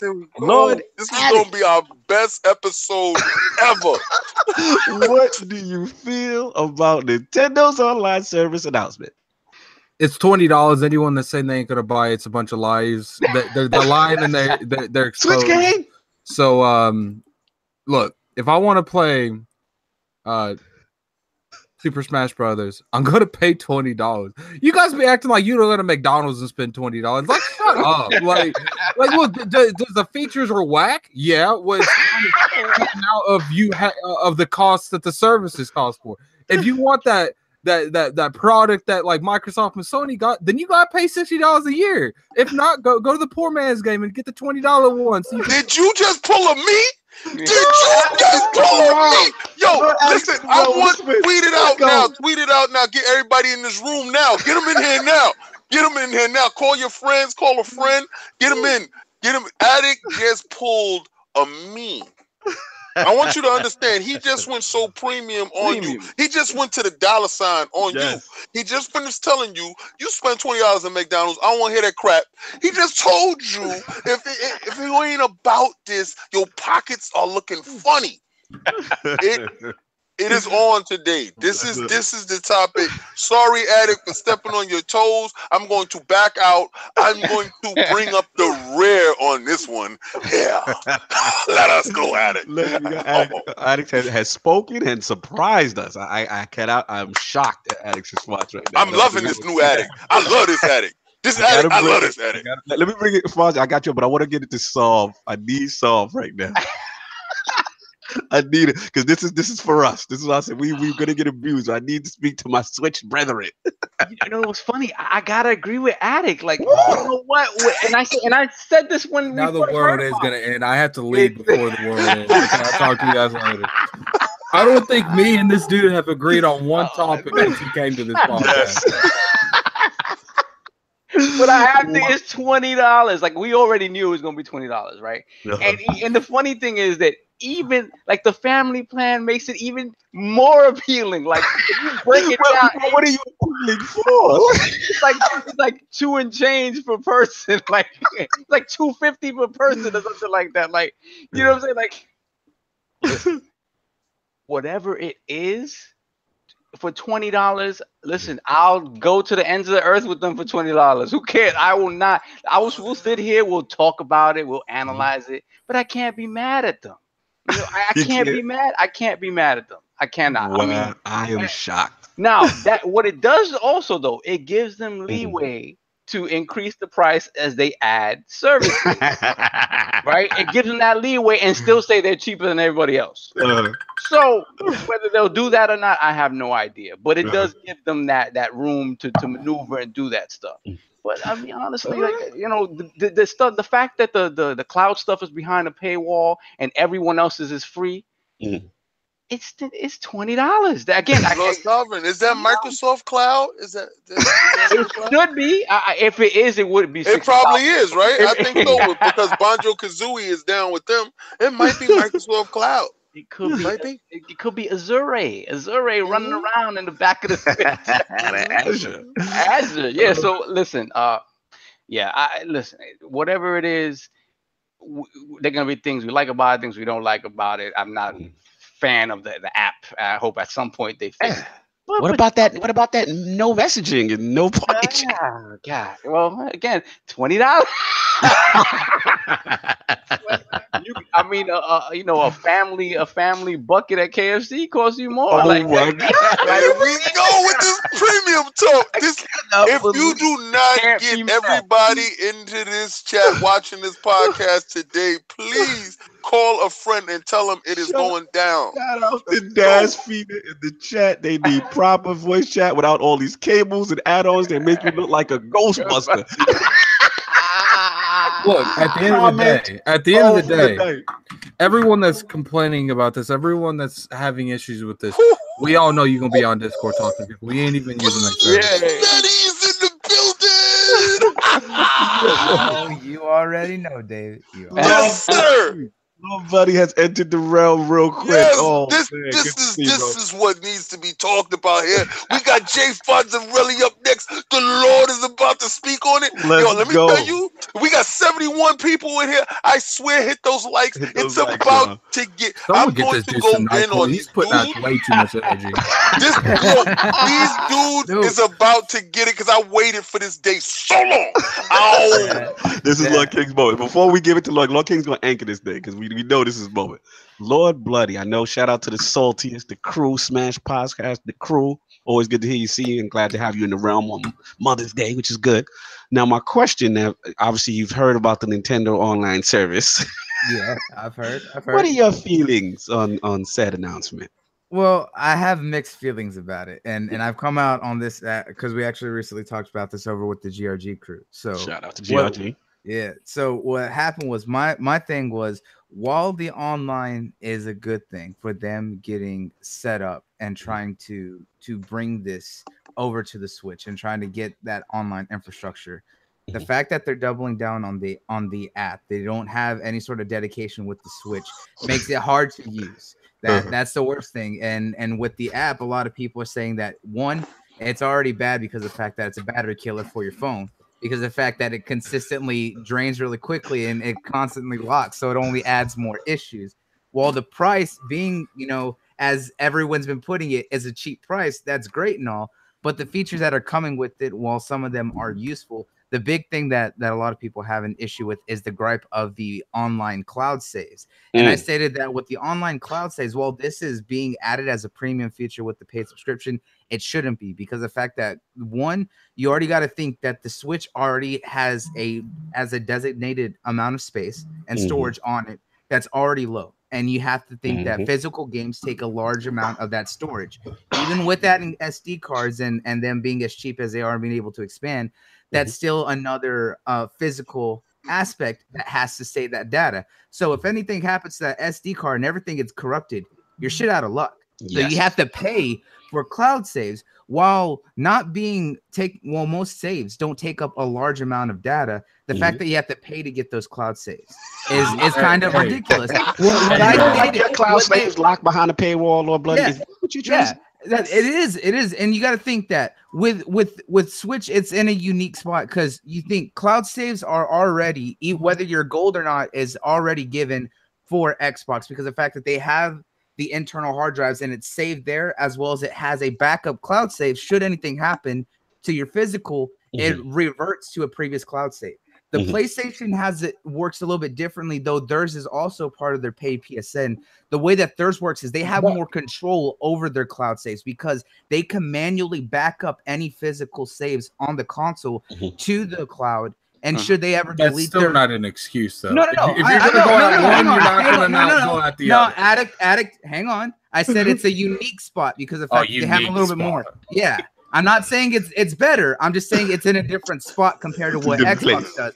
But the fact is that for Nintendo, having to pay for these cloud saves is one of the big issues. While the price is fair for the year with $20 for a single person, or what was it, 30 or 40 for a family of 8 for 7. For 7, that's not bad at all. That's not a bad price. But the fact is, how much did they state that was going to be for the cloud save data that is going to be unlocked, and is that shared between the family? Because if you're using 7 people, even if it's something like 32 gigs, depending on how many games are playing, it's going to go through. It's going to go by account, individual accounts. It's not going to go by like one shared file. Like it said on there for up to 7 other accounts. Right. But that's the thing is they say up to 7 other accounts, but they didn't clarify, because if you think about how the Switch already works, even though you have separate accounts, it is all still saved to the same shared device as well as same shared SD card. They haven't clarified how they haven't clarified it. That information has not come out yet, so no one knows exactly what that. I hear you. Now, my question to you, Lord Bloody, I know you made some great points. My question to you though is in reference to the cloud saves, because we know prior to this, you know, there was no mention of it, and we know a lot of people were Switch owners who were clamoring to Nintendo, please, please, please give us cloud saves, please give us. And a lot of people have bricked their systems. You know, a lot of people were actually surprised that it actually are going to support this service and have this service. Now, a lot of people also surprised that this is behind the paywall. That, you know, they're gonna have to wait until September, hopefully, that their systems don't brick. So in that respect, do you at least respect that they've got the actual feature, or that doesn't impress you? No, it's a good thing that they got the feature. It really is, because it shows that they are trying to make it more appealing, as well as to be able to take care. You mean they're trying to make the 21st century? Yes, they are trying to make it to the 21st century, but you know, it's a good thing they have the feature. Had it. Like what? Like, yeah, well, like Nintendo's always been very iffy with their online services, and this kind of goes not just beyond Nintendo. This is most Japanese companies with their online, is that they're very nuanced in the way that they use their online system, because it's still very archaic. Look at Dragon Ball Z online, as well as look at Monster Hunter online. I mean, Nintendo's still using friend codes, and those are more ridiculous than a lot of other things. They've got Twitter and Facebook integration, buddy. Yeah, they're trying to step it up, man. I know they are trying to step it up, but I'm just saying that if you look at them, they're very nuanced and archaic in the way that they have their online set up for a lot of. I know 7 is more advanced than Nintendo nice is. To them, bloody right now. All right, let's get. You got the little bloody. You don't even got because Jay Fonzarelli's up. You don't got the. Yeah, you don't got you got the soft gloves on. You ain't got the bloody knuckles out for them. I see how you holding their hand and walking them down the corridor. I'm going to play them. No, I'm just saying that they're skipping too. You can't forget that. Yeah, you hear the Love Fest addict. He actually came in here and told you. He gave you the nuances of how their online structure is nuanced. That's a way of telling you. I'm gonna tell you what they're telling you. Let Jay Fonzarelli get it today. Lord Fonz, you have been very patient. I saw your comment in the chat. You're about to kill this topic. The floor is yours. Kill it. All right. I got that. Look, man, I got that ice climber warmed up. You got it ready. We're gonna go online, baby. Hey, send me that. We're gonna play online. Let me get you my social security. And you might as well send me your phone number too, because we're gonna need that to chat. Okay. So send me all your info. I'll need a photo ID. Oh. So my question for Nintendo is this: what are we paying for? What are we paying for? This seems like the same stuff we've been using for years. Nintendo, what is this $20 for? Because you ain't got party chat, you ain't got regular, you got friend code still. Like, what are we doing in 2018? What are we doing? The privilege of doing it on their content. Wait, Lord Fonzarelli, are you purchasing this? The privilege to play on the Switch. Lord Fonzarelli, are you purchasing? Hell no, I ain't purchasing. Hey, Fonzarelli. Hey, here's the thing. Fonzarelli. Yeah, what's up? Are you gonna? Do you have a Switch? Hell no, I ain't. Fonzarelli. Addict coming for the exposing? Oh, hey, Fonzarelli. Go ahead. If you had a Switch, would you buy Super Smash Brothers? If I had a Switch in the household, my son would be playing Super Smash Brothers. Then you lying, because you'd buy him one. But here's the thing. What are we paying for though? Like now, you're paying for your kids' happiness. He's been playing on that 2DS for a while, and he plays with friends online and stuff. And I'm just thinking to myself, what is the difference now? What are you giving us for $20 a year? The privilege, like Lord, the privilege of now playing online with the same damn services they've been giving you, which has been crap since day one. Now, to be fair, though, and to be like, a lot of this stuff is just verbiage, is the way they say it too. Because okay, so PlayStation, well, Xbox doesn't specifically say that any of this stuff is included in your Xbox Live subscription. Obviously, that goes to a lot of different things. It covers like the cloud saving stuff isn't free. They just don't tell you where the money's coming from. They don't tell you, but somewhere in that money that you give them monthly to access Xbox Live, you're paying for that, right? So Nintendo just stupidly decided to tell you, yeah, you're specifically getting this because of this. They could have very easily charged you $20, not mention that, and you think it was free. And you know what I noticed too, and this goes for all podcasts. It's not just Iron Lords. Go for it. Anytime Nintendo was brought up, I see those numbers dip on the viewer count, and then every few minutes it comes back up because they're coming back. Still strong, baby. We're still 70 strong. They're like, they know what's about to happen. Yeah, but you notice they keep coming back, and they're like, "Are they done? Are they done?" With us in particular, with us in particular, it works because it's always me and Cognito fighting the good bigging it up, fighting the good fight, and then you have these two coming bringing up the rear. Yo, it's nah. Don't even paint me with that brush. Don't even paint me with that brush. I don't even want that brush you using.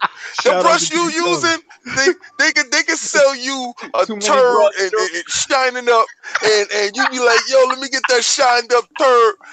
Nah, I'm not about that shined up turd. I just want to say, shout out to Lord Keep Kami, Switch Gang Unite. He also had a good question though. He says, "Do you think that if you lose your subscription, do you lose your cloud saves?" It's over. I got you, Chief Tommy. I got you, Chief Tommy. I got you, Chief Tommy. I got you. If that happens, oh man. I got you, Chief Tommy. Let him finish up his thought. I think this is further proof that the Switch is a handheld, people, and not a console. That's why they're not having this chat. They're not having headsets. They're not doing any of that regular consoles have. Period. This thing, and that's why the Switch is doing so well, is because it is a handheld. Everybody I know that has bought it tells me, "Oh, I bought it because I can play on the go." Yeah, which is my primary function, but it's interesting. Lord King, you have been patient. You have waited. You're ready. The floor is yours. Grandpa Nintendo is at your mercy. No. Waited for this day. To step on this stage to say exactly what I'm about to say. This is when success goes to your head. This is when keeping it real goes absolutely wrong. It has gone wrong. It has gone so wrong. It has gone so left. These dudes hoped out and held out hope. Nah, King, they're going to have Virtual Console, King. It's coming, King. Just be King, don't you worry. Nintendo's never done us bad, King. That does kind of sound like LordCognito, doesn't it? Let me tell you something right now. I got all those little mini systems that they dropped out. They dropped out all those little mini systems. I got it, and I knew you wasn't getting Virtual Console because they're making a ton of money off of those little mini consoles. Yeah. So now that we ain't getting that, we getting Ice Climber Deluxe. Did they say Ice Climber Deluxe? Yes, they did. Yo, what they gonna do? Keep the same graphics and add a buddy. With online play, Yo, that's what I said. They adding an online buddy through the app. Now check this out. You see what I got right here? I've been waiting for this to use this to show you. This is what you need to add to your phone, right? So that you can play on their thing. But make sure that you have this to add to that, because the power of your phone is going to go down. And make sure you don't have a limit on your data cap, because you will actually be paying over $500. All right, you want to play their games, you're going to have a big budget. So they told you $20, but technically it's not $20. It's not $20, and they told you, yo, for $35, you could bring 7 more fools in on this.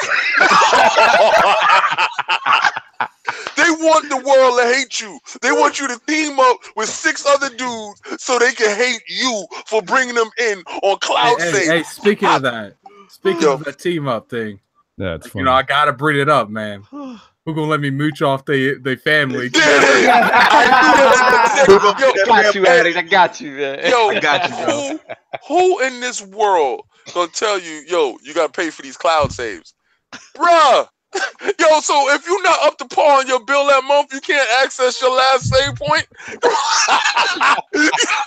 You gotta play Castlevania from the beginning because you couldn't pay that $4 for the month.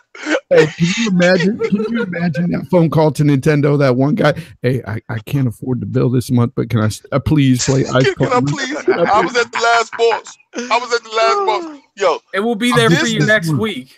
I'll get you next month. This is the best way in how to not do internet. If they could not mess it up any further than what they was doing, and I told them they are going to completely whiff on this. They're gonna hit their head with the bat. It's like Barry Bonds stepped up to the plate and he threw the pitch and he swung, he missed and hit himself with the bat and fell asleep. This is what happens. Yo, I'm so happy it happened to them.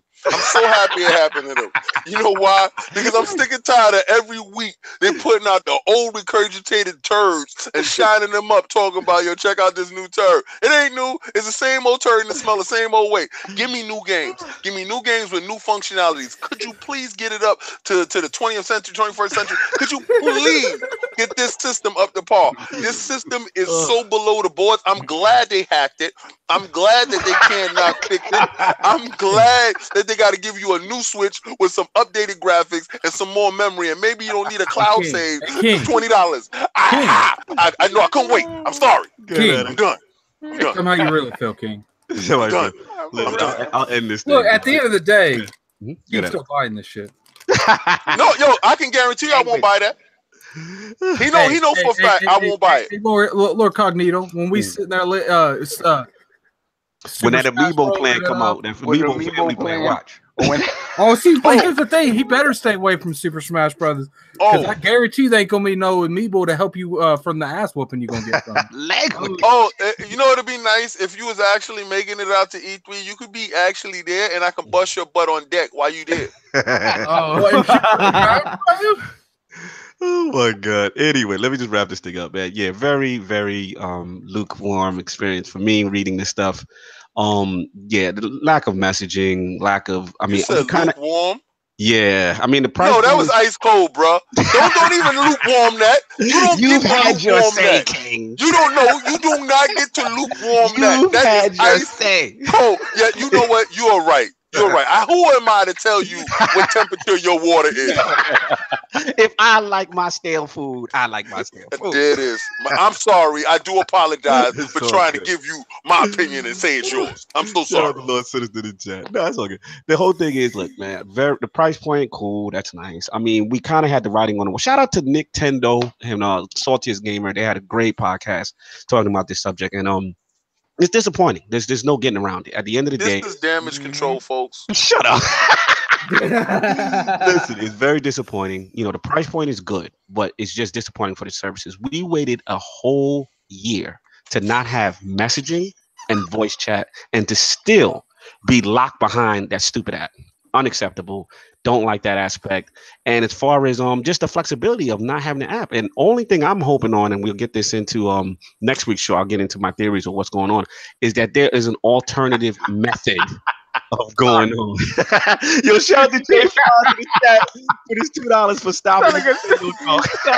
Shut up. I'm making it right now. You ain't gotta donate no more.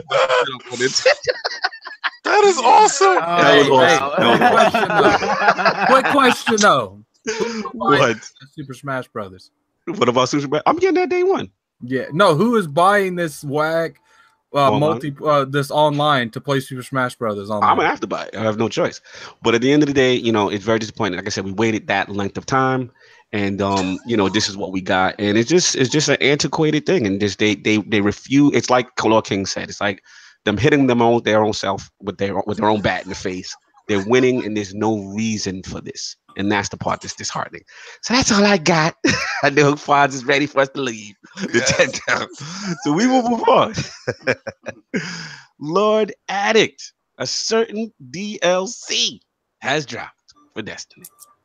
So Warmind came out. It was kind of disappointing. But I feel like it was a good direction and the right direction that Destiny needs to go. So I want to bring it to the table and speak with the Lords about it. Do you think it was enough to keep people to go into the expansion in September, or do you think that they might have lost because they didn't have a really good out into the next one? Mm-hmm. All right, so let's start it off with who's actually played the DLC first. Anybody in the panel has played? I'm assuming Fonzarelli no. I'm assuming Bloody no. That's correct. I was watching my roommate play it. Okay, Lord King, your hands up. Looking. Yes. I'm here. Yes. All right, yo. So I love it. Like I said, I listened to your flashpoints, and y'all were going into the nuances of the game and what to expect in the patch notes and stuff like that. So I was pretty much abreast to it, and when I jumped back into it, I've been away from it for so long that it felt new and fresh. But immediately in playing the game, like Lord Fonzarelli was saying, he didn't like really the guns that were available inside Halo. Mm-hmm. And the guns that are available in this game and the reworked exotics and stuff like that, it really shines through. They know, if they don't know story, if their story is so small and they don't really have a real giant lore outside of the books or outside of the grimoires and stuff like that, they do know gameplay. They do know aesthetics, the way the world looks, the way the enemies move. They know that, and what they do it well. And jumping back in, I love how the exotics feels. I love the masterworks of it. I got to give a shout out to Lord Chris, because Lord Chris, actually, he's a hardcore game. Like I was calling him Lord Adderall in the beginning, and he's a hardcore gamer, and he really plays Destiny. He's really enthusiastic. I gauge how the community sees the game by the team that's inside the chat with us. And these guys are losing their mind with the new lighting on certain parts of the boards, the new strikes, the enemies, they can't change it too much fundamentally, but they can fix some of the things that were broken that people was complaining about. The game is faster. The game plays a little bit more solidly. The exotics feel like exotics. There's more hardcore stuff to do. If you weren't at a certain level, you wasn't finishing a strike. So, to be honest with you, they did what you guys complained about, what we complained about. They tried to fix it as best as possible, and I see it. And I told them, I said, a lot of people are complaining that, this right here, it didn't feel like much. Listen, the first paid for DLCs that you pay for in that package are really small bites. Right? And the big one is the one that they're going to announce later, and that's going to come, and that's going to be like a Taken King type of thing. And that's the one that's going to have a lot of change into it, and that's the one that's going to usher you into going into Destiny 3. So this one felt very substantial. It felt like a step in the right direction. Will I be back in the rage? Yes. I kind of felt FOMO right now when you was talking about Lord Sinister and y'all was in there, and Lord Sinister did ask me, shout out to Lord Sinister, he did ask me did I want to help up get my light level up so I can get right, but I was going to bed, I work at night. So I definitely wanted to be there, and I felt FOMO because I'm like, man, they had so much fun in the raid, and I want to know what it looks like, and I want to know these things. So am I excited to play it? Yes. Is PUBG pulling at my legs? Yes, it is. But at the same time, I got a squad that's over there, and I can't deny the fact that they took a step in the right direction. I did not feel buyer's remorse like anybody else. I felt, let me ask you a quick question before I pass it off. Now, what do you say, Lord King, to the people who will say, I know Bloody and Fonz got their guns ready. What do you say to the people who say, look, got disappointed with the game since the launch. I felt, cheated, robbed, or whatever. And at the end of the day, that they shouldn't have to wait to, for this game to improve after all the mistakes of Destiny 1. And also with the fact that, let's be honest, in September, we're going to have to pay for, even if all those changes do happen, right? And it's the game that we want ultimately in Destiny 2, and it's that in that Taken King style expansion. What do you feel to the people who say, hey, but you're going to have to pay for that, and I'm not willing to do that, and they're finessing? They're finessing us. Like, what do you say to that contingent? I'm gonna tell you this: they're a company. They're a company that makes money. They told you in the beginning, before you even purchased the game, everything blew up. You didn't have anything. Only thing that you could bring was your face. So the fact of the matter is, if you felt that you was entitled to anything, you are entitled to nothing. If you don't choose to purchase it, do not purchase it. I will be purchasing that, sir. I do believe in Destiny. I do believe in what they're promising. They're promising that they're going to try hard. They're promising that they're going to listen to the community and they're going to push forward because they are trying. They could have folded up their tent and they could have said, "The hell with you guys. We made our bread." But they're not. They're actually digging in, and they're telling you. They made a lot of bread in 2017. It was definitely, they made a lot of bread.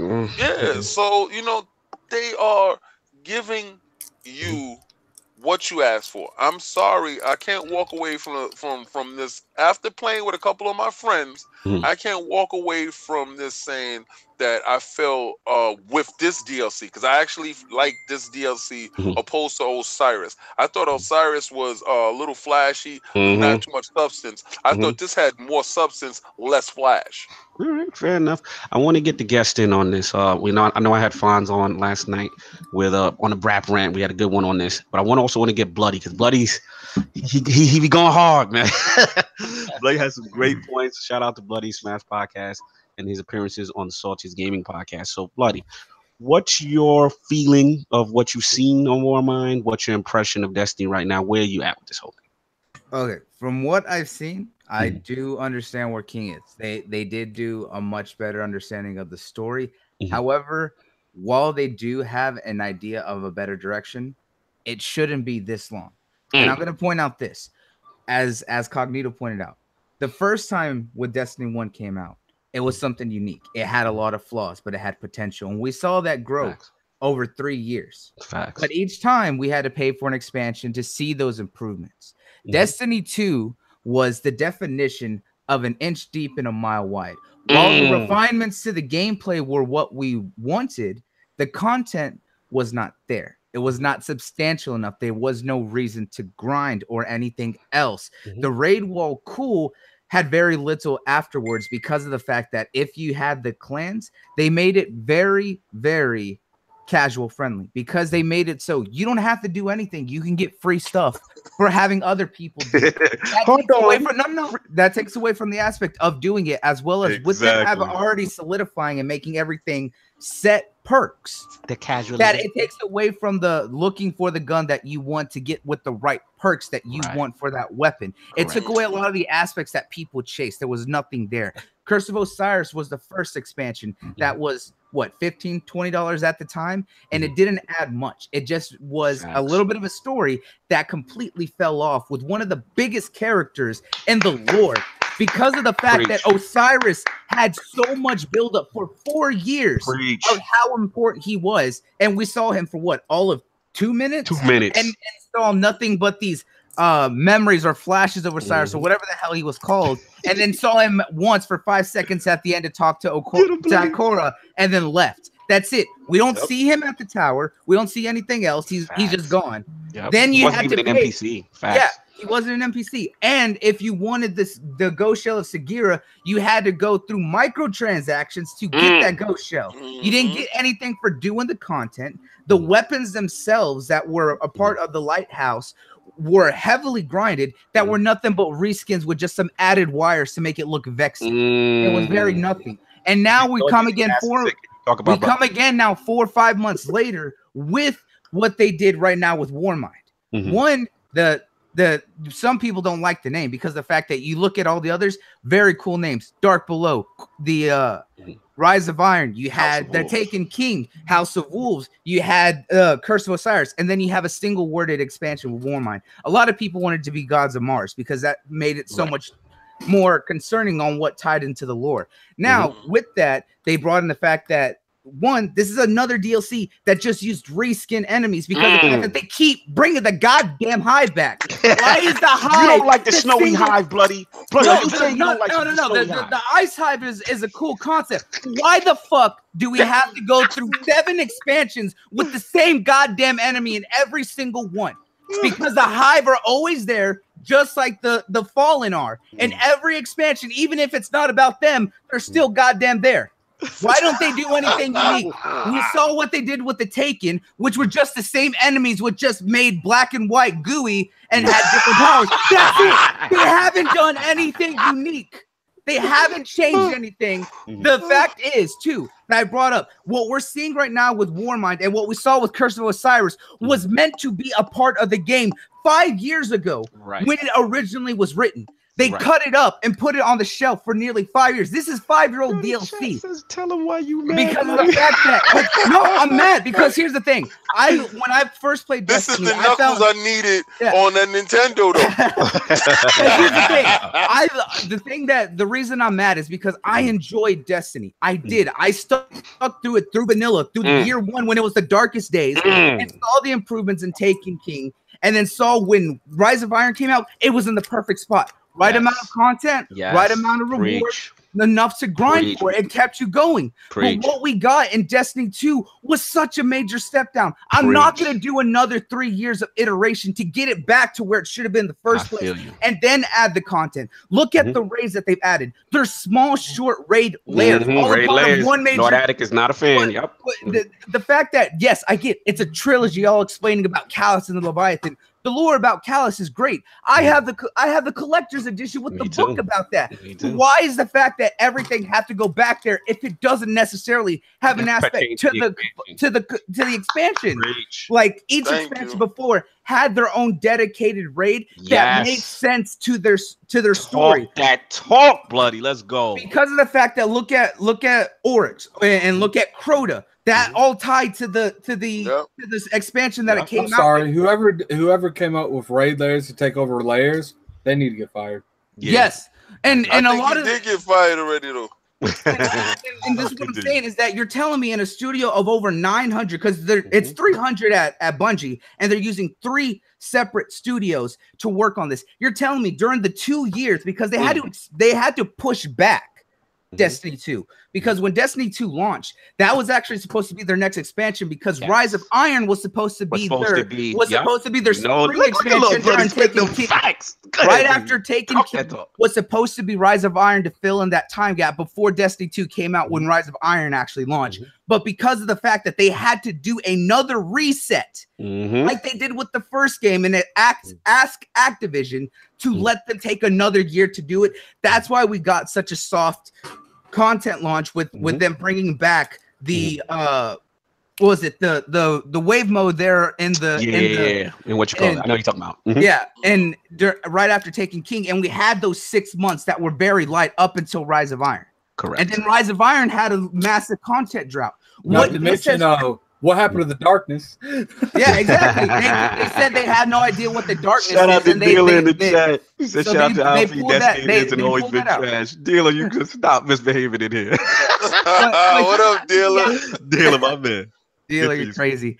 But the thing is, and this is what's the most is one, not only that, is that the fact that they took out the darkness because they had no idea what it was, is the fact that they have shown with these 2 expansions that they are not capable of putting out enough content in a short period of time without making just reskins and using already made areas. They made 2 small areas that they can make use. They kept highly talking about the Infinite Force and Force of Osiris being this big procedurally generated area that you use, and you use it twice in the story. Yep.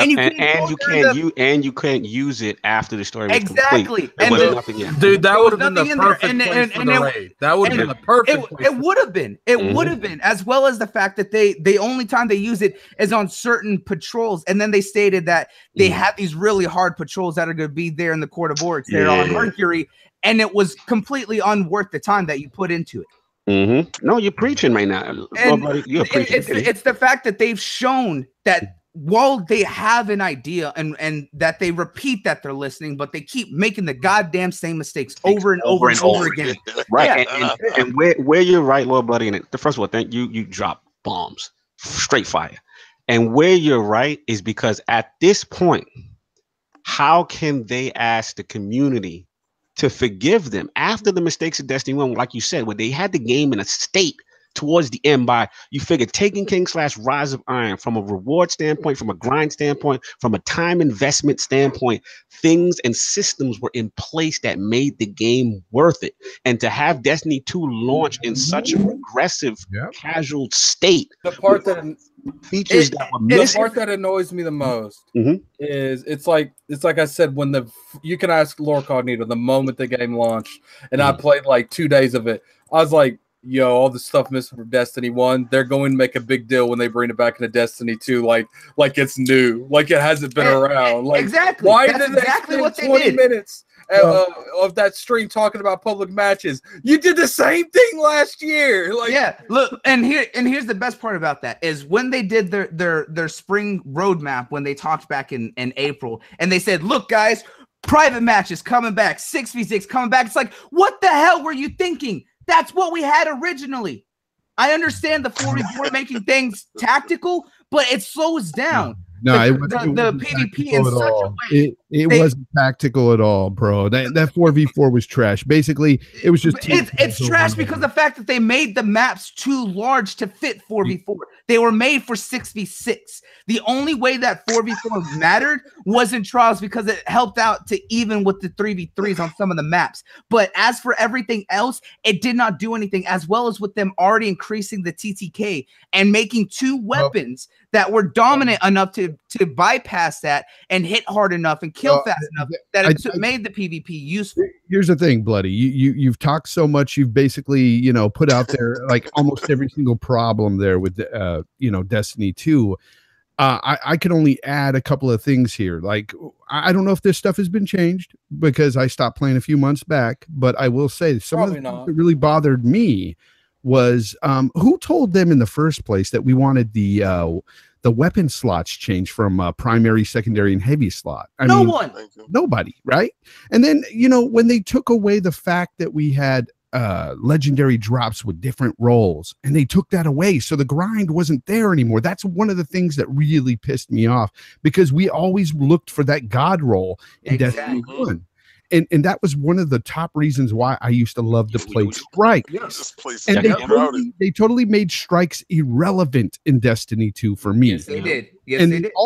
They also took away the simple ability to choose the strike you want to play. Yes. Just ridiculous stuff like that made me walk away. And I'm glad you brought that up, especially with the fact that I touched on is the set rules, because of the fact that all the newer weapons, just being reskins of guns that we already have, are having some of the same set roles. They're just very cosmetically different. If you look at what happened with Destiny 1, with each of the expansions, their guns were different because they matched the aesthetics of the expansion they came from, but they also had different perks. Look at Vision of Confluence, the god tier scout rifle of Volta Glass. Then you look at Fang of Ute from Crota's raid, and that was a faster firing. It had full auto. It was significantly different. It wasn't even about the raid guns, though. It was about the strike weapons, like the Grasp of Malik. And the strike loot they made has been very lackluster. And here's the worst: like, I get that they reworked the exotics. The exotic guns, good step. The changes that they made have helped to improve those weapons. However, the fact that now they made ornaments, you have to first earn the ornament, then you have to go through these long processes of trying to unlock them by doing some sort of long grinding task that makes no sense when you already grinded to just get it. As well as the fact that the masterwork system that they have in place doesn't do much to add to the. Hold on, let me jump in. My power came back. Sorry, I had to jump out. All right, here's the deal. That masterwork stuff is actually not true, because what it is the masterworks do give you a tremendous gameplay benefit, which is, one, it creates orb creation with multi-kills. Then you also get armor resistance based on the subclass and your configurability with the actual stats. So say, for example, an armor piece has recovery or mobility, you can actually configure it with the masterwork. I'm not saying that these are, oh my God, game changing. I'm not trying to say that, but I will say offensively, if you have a masterwork, that's why like having a legendary masterwork was a huge advantage, because if I had my Better Devils masterwork or my name was Midnight and I'm getting multiple kills, I'm generating orbs to create my super which actually creates more offense. Which is one of the problems. Wait, hold on 1 second. That was with the Destiny 2 vanilla. The cooldowns were so slow. Getting your grenades and your supers were so slow. Everything was neutered almost to cater to a PvP crowd for the sake of balance. Because they ruined that power fantasy. Exactly. And that's what Destiny is about. Destiny is about that power fantasy, feeling like a guardian, getting your super, doing things. And they were so hell-bent on casualizing things and making it easier to get difficult things, removing the grind, and then also that separation from PvE to PvP, right? Well, the grind was still there with going after this masterwork stuff, right? But this masterwork stuff, to me, it wasn't as satisfying. I agree, completely agree. You got Nicholas Graham in the chat here saying God rolls meant they would have to balance more, which is something they didn't want to do for PvP. And he's right, but at the same time, we have the same issue with masterworks. Right. So, I mean, there's always going to be balancing issues. And that's the one thing about MMOs that you can never really fix between PvE and PvP. Right. That's why I said it should always be separate. Here's the last point I'm going to make on it, and I'll give it to you, Bloody, because I know you want to talk. The thing is, they coming into Destiny 2, right? There seems to be a conscious decision that we made, because Destiny 1 and I had this conversation with Kai Batsu before. We have to admit, as fun as Destiny 1 was, right? It wasn't the most balanced PvP, so to speak. So in my opinion, they looked at, okay, let's try to balance it. Let's try to get into the esports scene, and all of this at the sacrifice of the hardcore base and the sacrifice of fun. Destiny 1 was more fun. The chase for the random rolls, the weapon placement, all those things that we loved. They had the formula. There was no need to change it. That is why we went after those weapons, because we wanted to have those god rolls in those PvP. And that was part of the chase, part of the fun in that game, in Destiny 1. So, I mean, for me, like people who are complaining about these god rolls and stuff, you know what? Get good. Go out there and go after it. And that's what it was. And it really was that way. But now, with, as you mentioned, with the PvP, because they casualized it, they're literally there. Especially when I was playing back in September and October, there were 2 auto rifles that were in the energy weapon slot now, as they put it, that were literally the top tier. As long as you had one of those, you didn't need anything else. There was nothing else to go. If you wanted to use anything else, you did that in PvE. You go specifically into PvP, use one of these 2 auto rifles, and I think one submachine gun that was a kinetic. I think it was the Anti-OP D. You use those with just very, very bare minimum of aspects, and you're set. Because the fact that they had the fastest TTK, they were the hardest hitting, and the fact that most of them increased the flinch. So you just ran. Everyone had the same loadout, and it discouraged weapon variety. Completely agree. There was no weapon variety, and some of the weapons that they neutered. If you looked at how the what was it? Exotic scout rifle. I can't think of it right now. Mida. Yeah, the Mida worked at Destiny 1. Had very fast firing, had flinch. They took away the flinch and just gave it the fast firing. So now it didn't have that same kind of aspect, and it wasn't used very much in PvP because of the fact that it didn't have that defense against something that had those added flinch. And the worst thing about it is when you mentioned the subclasses is that they took away the variety on loadouts from the subclasses. I just talked this from Brap, and that was a huge disservice, because you basically simplified the min-maxing, the customization. You now just basically have 2 preset, pre-made loadouts per subclass, and you're locked in. You can make no combination of a skill. And here's the best part about that. Because of the fact that they simplified the loadouts for subclasses, is that one of them for most subclasses are very irrelevant from some of the perks that are on there. So people only use one the entire time. So you're not mixing it up. You're not making variety. You're not allowing yourself to do it. Like I always played as a hunter. And when they introduced in the Taken King the Night Stalker, it had really good abilities. It had where you can shade step.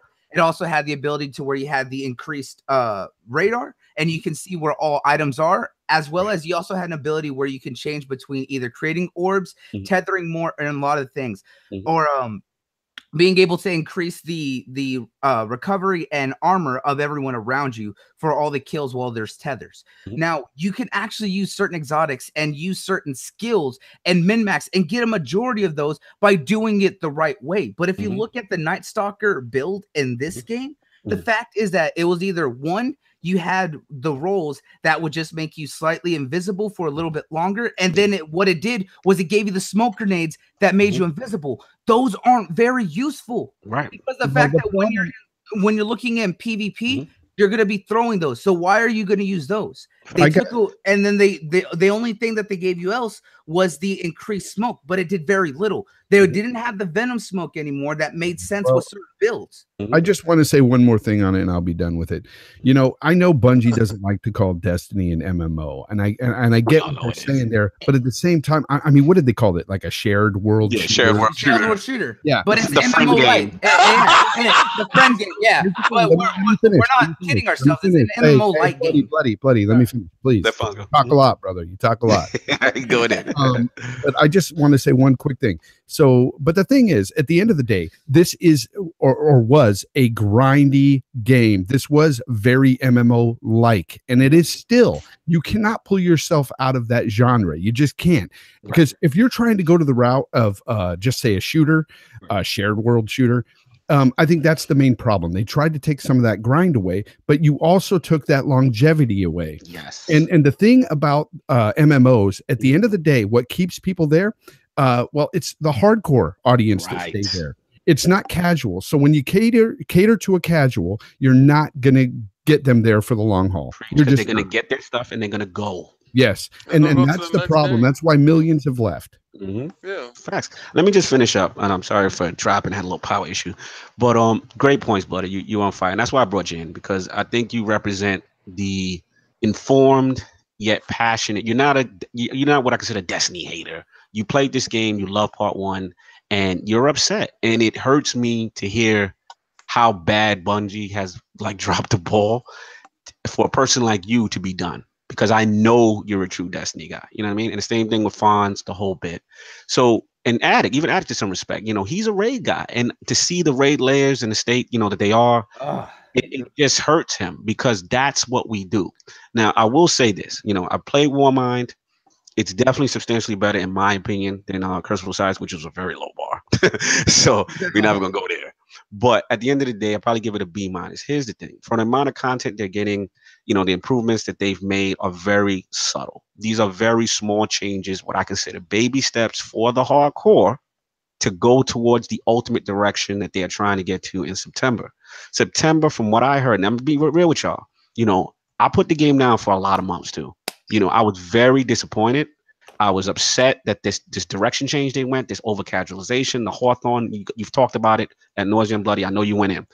My thing was, okay, now that the sales have gone down, right? Because the first year, the sales were great. They had the biggest games, 2017. Now, every subsequent month, they are not even on Destiny is not even on the top 10 of games sold per MPD. That's tremendously low. Second, player count has dropped tremendously low. Look at the trials numbers. Look at all the Elo stats. The community has moved on. Let's be honest. The competition, you got Fortnite out here, right? You got Fortnite dropping the Infinity Gauntlet DLC free on the day of the Warmind dropped. You know what I'm saying? You got PUBG out here. You've got all these other things. You got Division 2 coming. I know King's Monster Hunter World is still going. Monster Hunter World. You've got Destiny is not only the only game in town anymore. You know what I'm saying? So at the end of the day, and then think about October, Fonz, right? And you got Red Dead. You got Call of Duty, Battlefield. You know what I'm saying? Battlefield is what I'm looking for. I want to say something because I'm about to take off. But all right, I'll give it to you right after finish. And all I'm saying is, this is what I like. What I like is now they're forced to bend the knee. They got no choice to listen, because at the end of the day, this game will be done. Shout out to Ebondis. We do Flashpoint every week. This game will be done. You can pretty much say it's almost done now, right? It's trying to do a comeback. It's on life support. All I will say to you guys is that there's been a big Destiny community summit. right? And to be honest with you, Bloody, I thought this was just all dog and pony show. I thought this was just them trying to, do a PR thing. And I know a lot of content creators. I'll shout out to, Fallout Plays, Major Sean, the crew, all these guys, Mylan Games, the lore guys, all that. And they came there with the hard-hitting questions. Why did you mess up this game? What were the reasonings? What was the thought process behind the design and way all these things that you changed that didn't need to be changed, right? They took the feedback. They told them those reasons why. I can't say on the NDA. That's cool. But then they came back and say, okay, well, this is what we got planned for September, guys. They told that to the community. The community looked at it and collectively said, no. If you release what you plan on releasing, this game is dead. That is not acceptable. So at that point, Bungie, the devs, they came out the room, they took all the feedback, they came back the next day and said, okay, we took what you're saying. Here's what we propose instead, based on all the feedback you guys saying from the PvP community, the PvE community, the raid community, the lore community. And from what I was told from very reliable sources, that September is what everybody wants and is super excited about. Now, I was told ahead of time, Warmind is not going to change the game. They've made subtle changes that ultimately will lead to September. Now, is it too late for September? It may very well be. You got guys like you who are done with the game. They're not even trying to hear it, nor trying to pay $40 to experience a better game. I feel you. And at the end of the day, there may be nothing that can save Fonz and Bloody. That just maybe those bridges may be burnt. But I will say this from very confident sources, from people that I played, and also this new mode that people are talking about that's never been introduced in Destiny, that people say is going to blow people's mind. And from a lore perspective, I'm hearing great things. Addict, it's on you, and we move on. Look, at the end of the day, when it comes to this, it's little things that they can do to make it better on me. I feel like this expansion was good, but there was little things that they could improve on. Like, why is it we go from one mission that we run into the worm, and the next mission we fight it? The fight was kind of lame too. It's like there should have been different phases in the fight at least. Yes. It's like we literally he was a bullet sponge until he died. Comes to the raids. They dropped the ball every time on the raids. I haven't liked the raids since Wrath of the Machines. Leviathan was cool, but at the end of the day, it took away that serious tone from Destiny. It was a game show. The dude was messing with you the whole time. Facts. Good point. We get to the Osiris. Like, I personally liked the last fight of Osiris, but anything up into the last fight was trash. They could have used that never-ending forest. They could have made that into an event.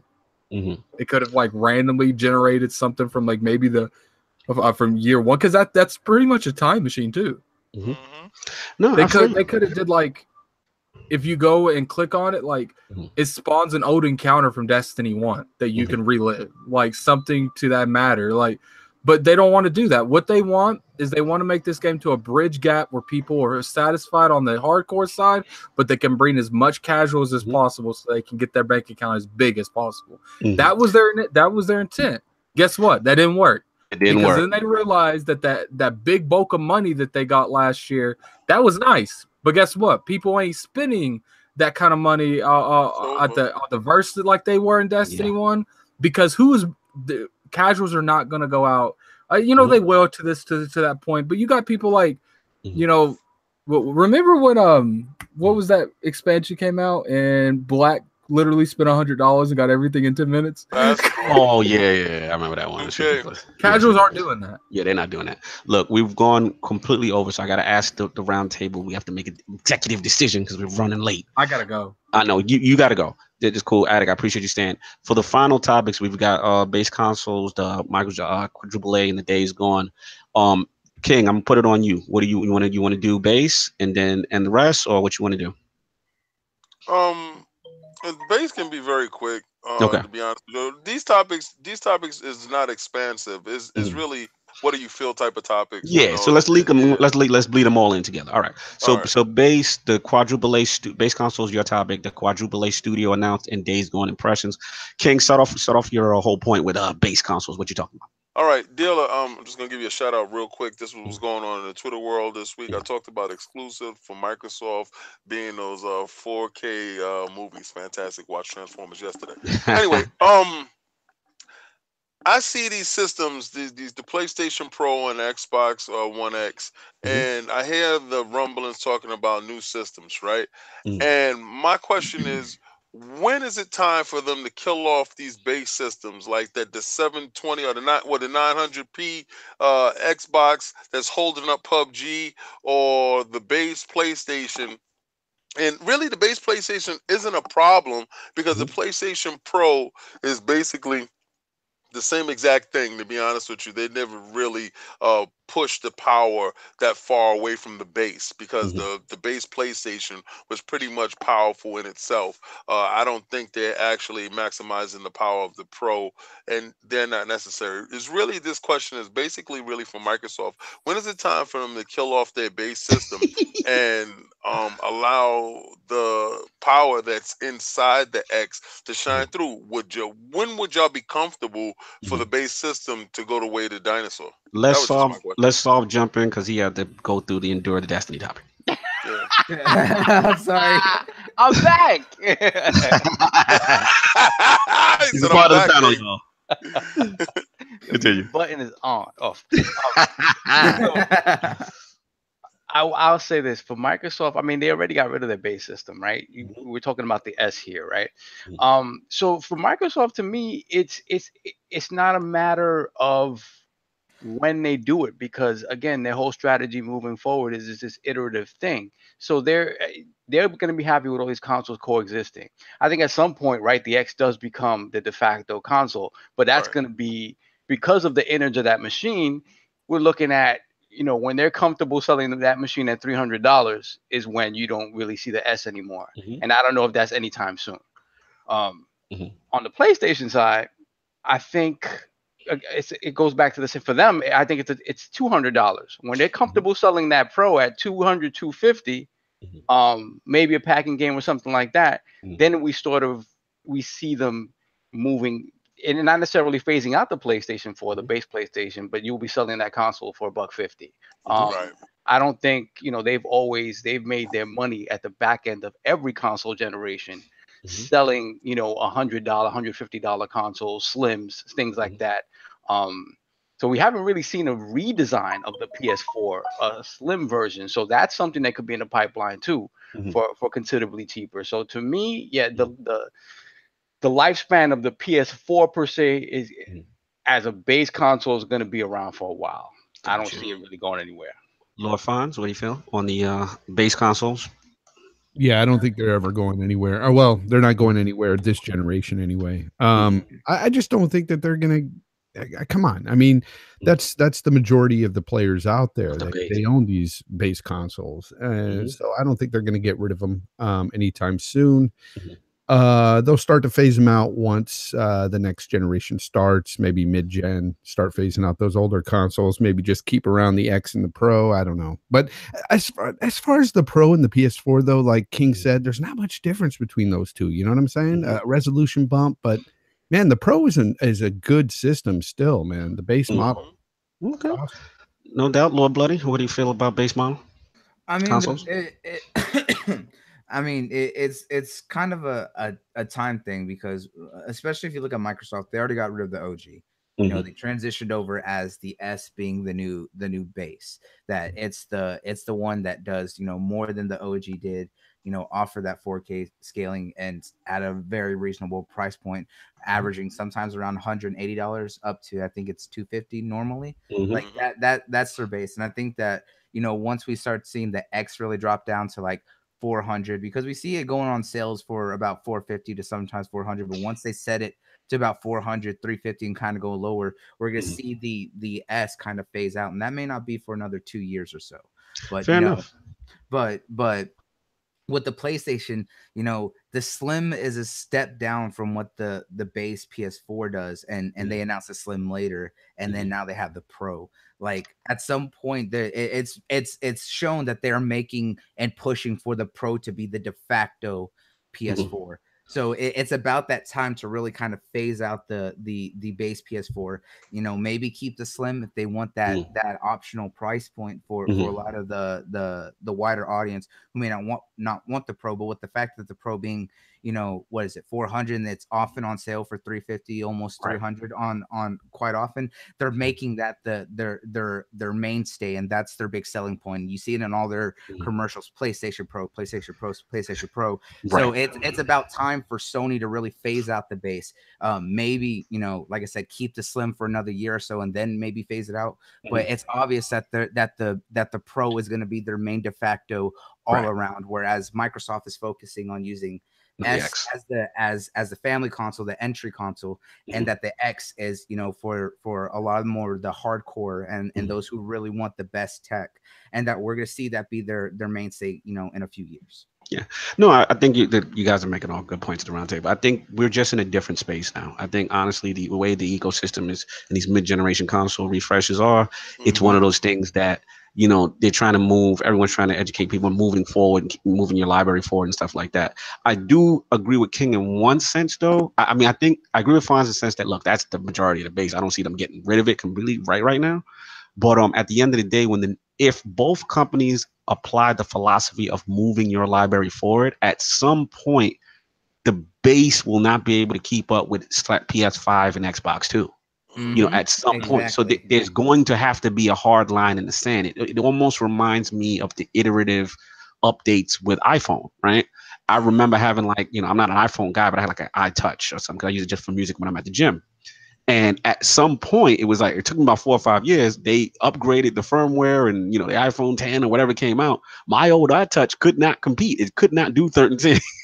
And I had to get a new phone. So I think at some point there will be a hard line in the sand, a cutoff point, which will probably bring a smile to Lord King's face, because he wants to phase out base consoles. He's got nothing but love for premium experiences. So I know he'll be happy about that. But that's what I got on it. What you got on what you call base before you move on real quick to the other last two? Yeah, that's it. All right, cool.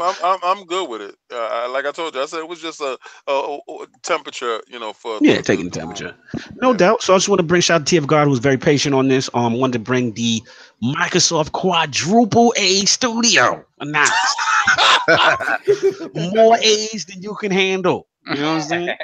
So they're talking about now, you know, the defunct Windows. Shout out to Lord Jez Gordon, man. It's a tremendous article on Windows Central right now, and talking about what's going on with, so obviously, the promotion of Matt Booty, the first party games lead, the hiring of the ex-Tomb Raider studio, Daryl Gallagher, and it's setting up in South California. You know, it's kind of like where Sony Monica is at, you know, Sony.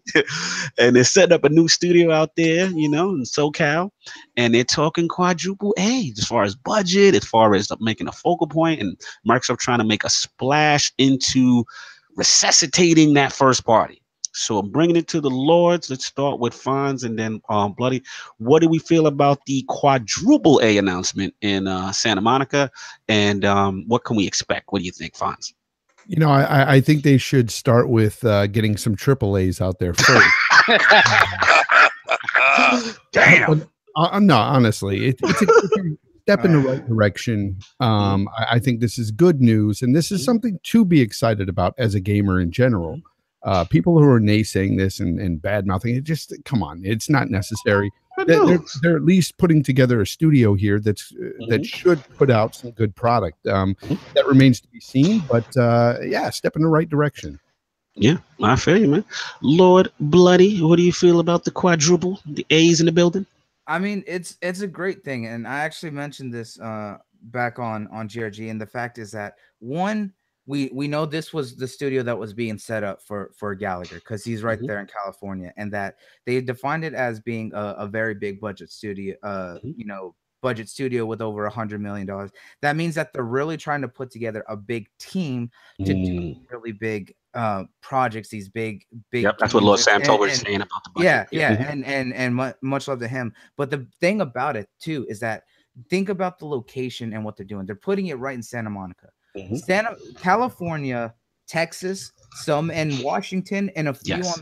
on the East Coast are big hotspots for talent. We see Facts. so many big studios in these 4 specific areas. Yes. Right there in Santa Monica, you see Santa Monica Sony division that did all that. We've seen, you know, Naughty Dog around, and here in Texas, you know, you have its studios, you have a Bethesda studio, you have a BioWare studio in Austin and Dallas. There's so many big studios, and California is such a big hotspot. From LA to San Diego and all that area are big hotspots for tech companies and talent for these. So them deciding to want to really put a big studio there and put someone who, with Gallagher more than likely being the head of the studio, who brought back really big franchises in new ways with what he did with Crystal Dynamics and Tomb Raider alongside Cory Ballard.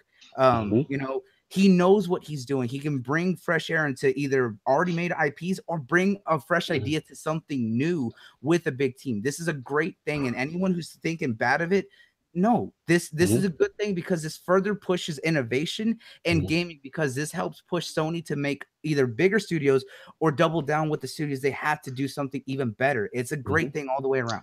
Shout out to Doogie Howser, DDS in the chat, hating just marketing jargon from Microsoft. They've been mostly all fluff this gen, scant on anything if tangible. He's not feeling the quadruple A. I got what it is though. I'll tell you in a second. Lord Sov. So it's funny you mentioned that, because I think it's more than marketing jargon. I mean, when you say quadruple A, right, it sounds like a marketing buzzword, right? But when I think about AAA, right, I think about 3 specific pillars that identify those games for me, right? I think about gameplay and mechanics. I think about tech and graphics, and I think about story, and I think about these publishers trying to excel at every single one of these things to make a cohesive product that's appealing on a wild scale. That to me is what AAA is, right? So when you add that extra A for what Microsoft is talking about, to me, for Microsoft, that signifies service.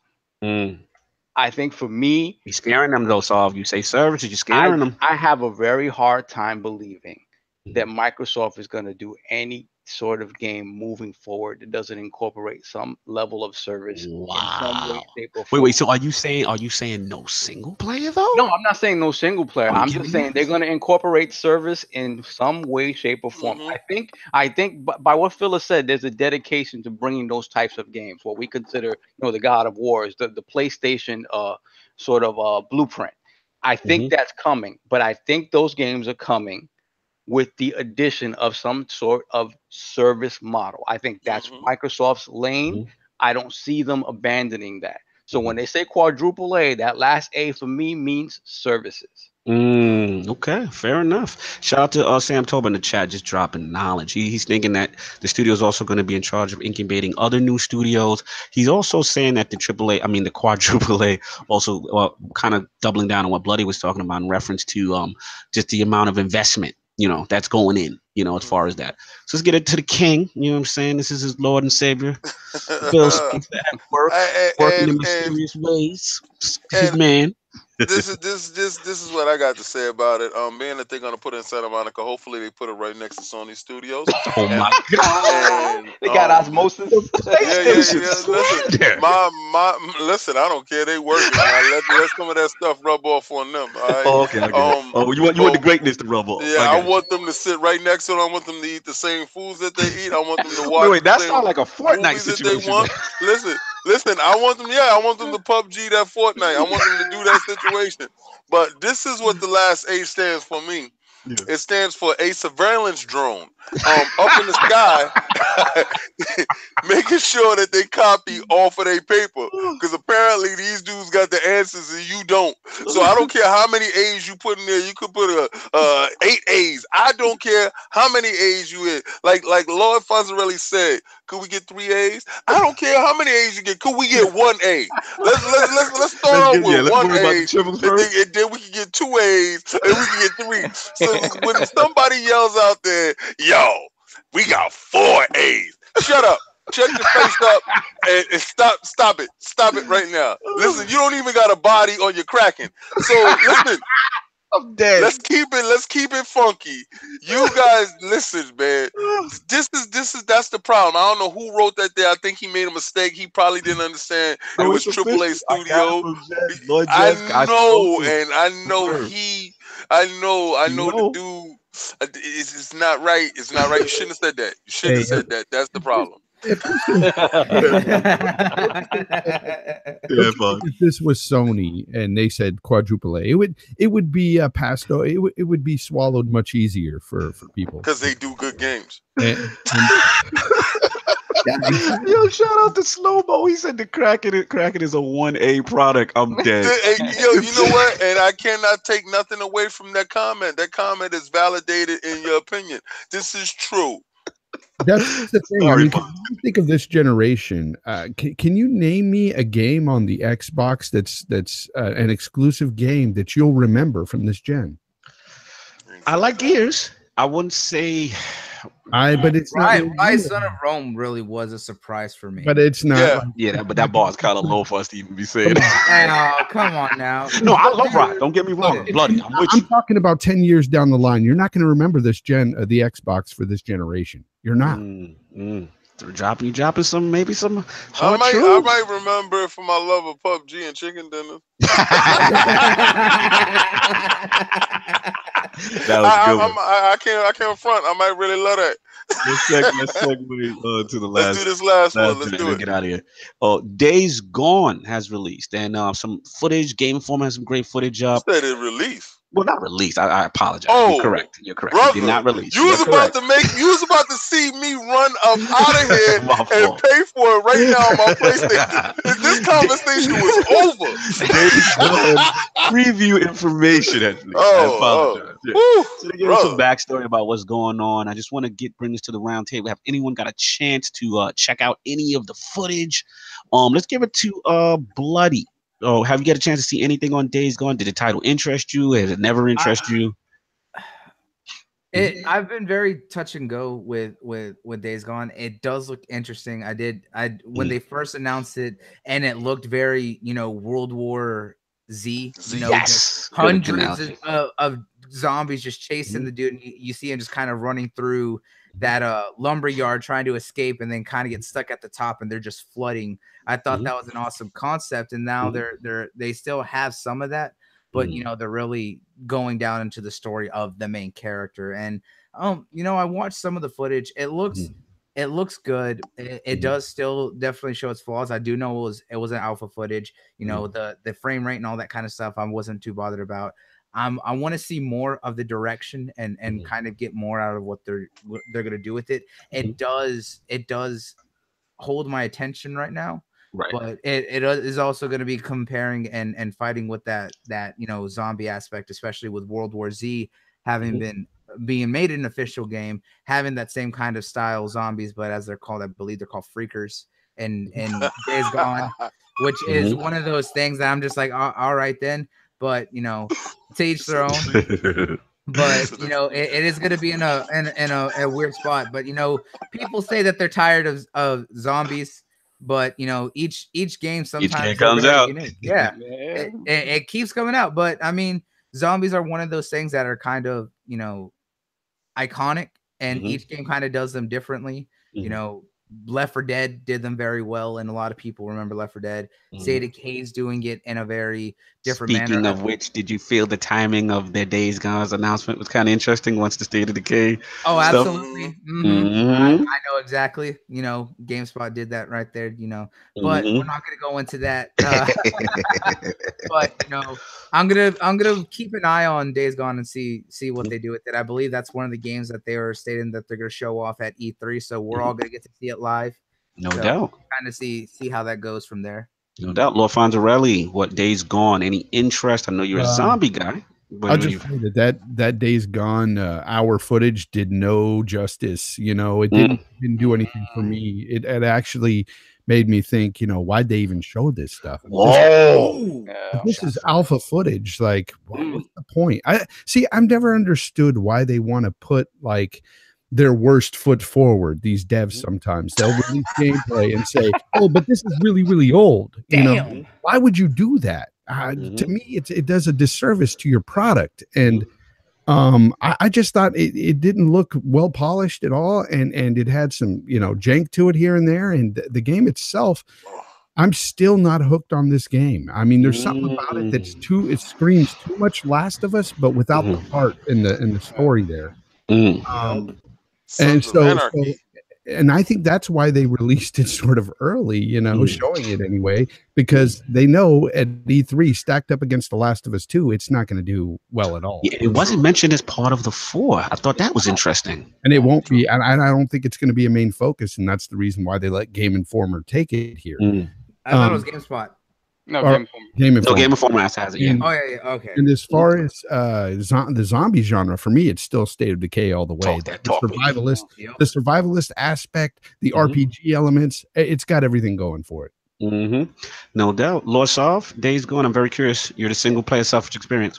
I usually try not to watch a lot of footage of these games beforehand, especially not an hour of footage. But I did watch this because I sort of feel the same way that Fonz does and Nux does, where it's like, what is this game? What is it trying to be? It fits that Sony mold perfectly from an aesthetic point of view.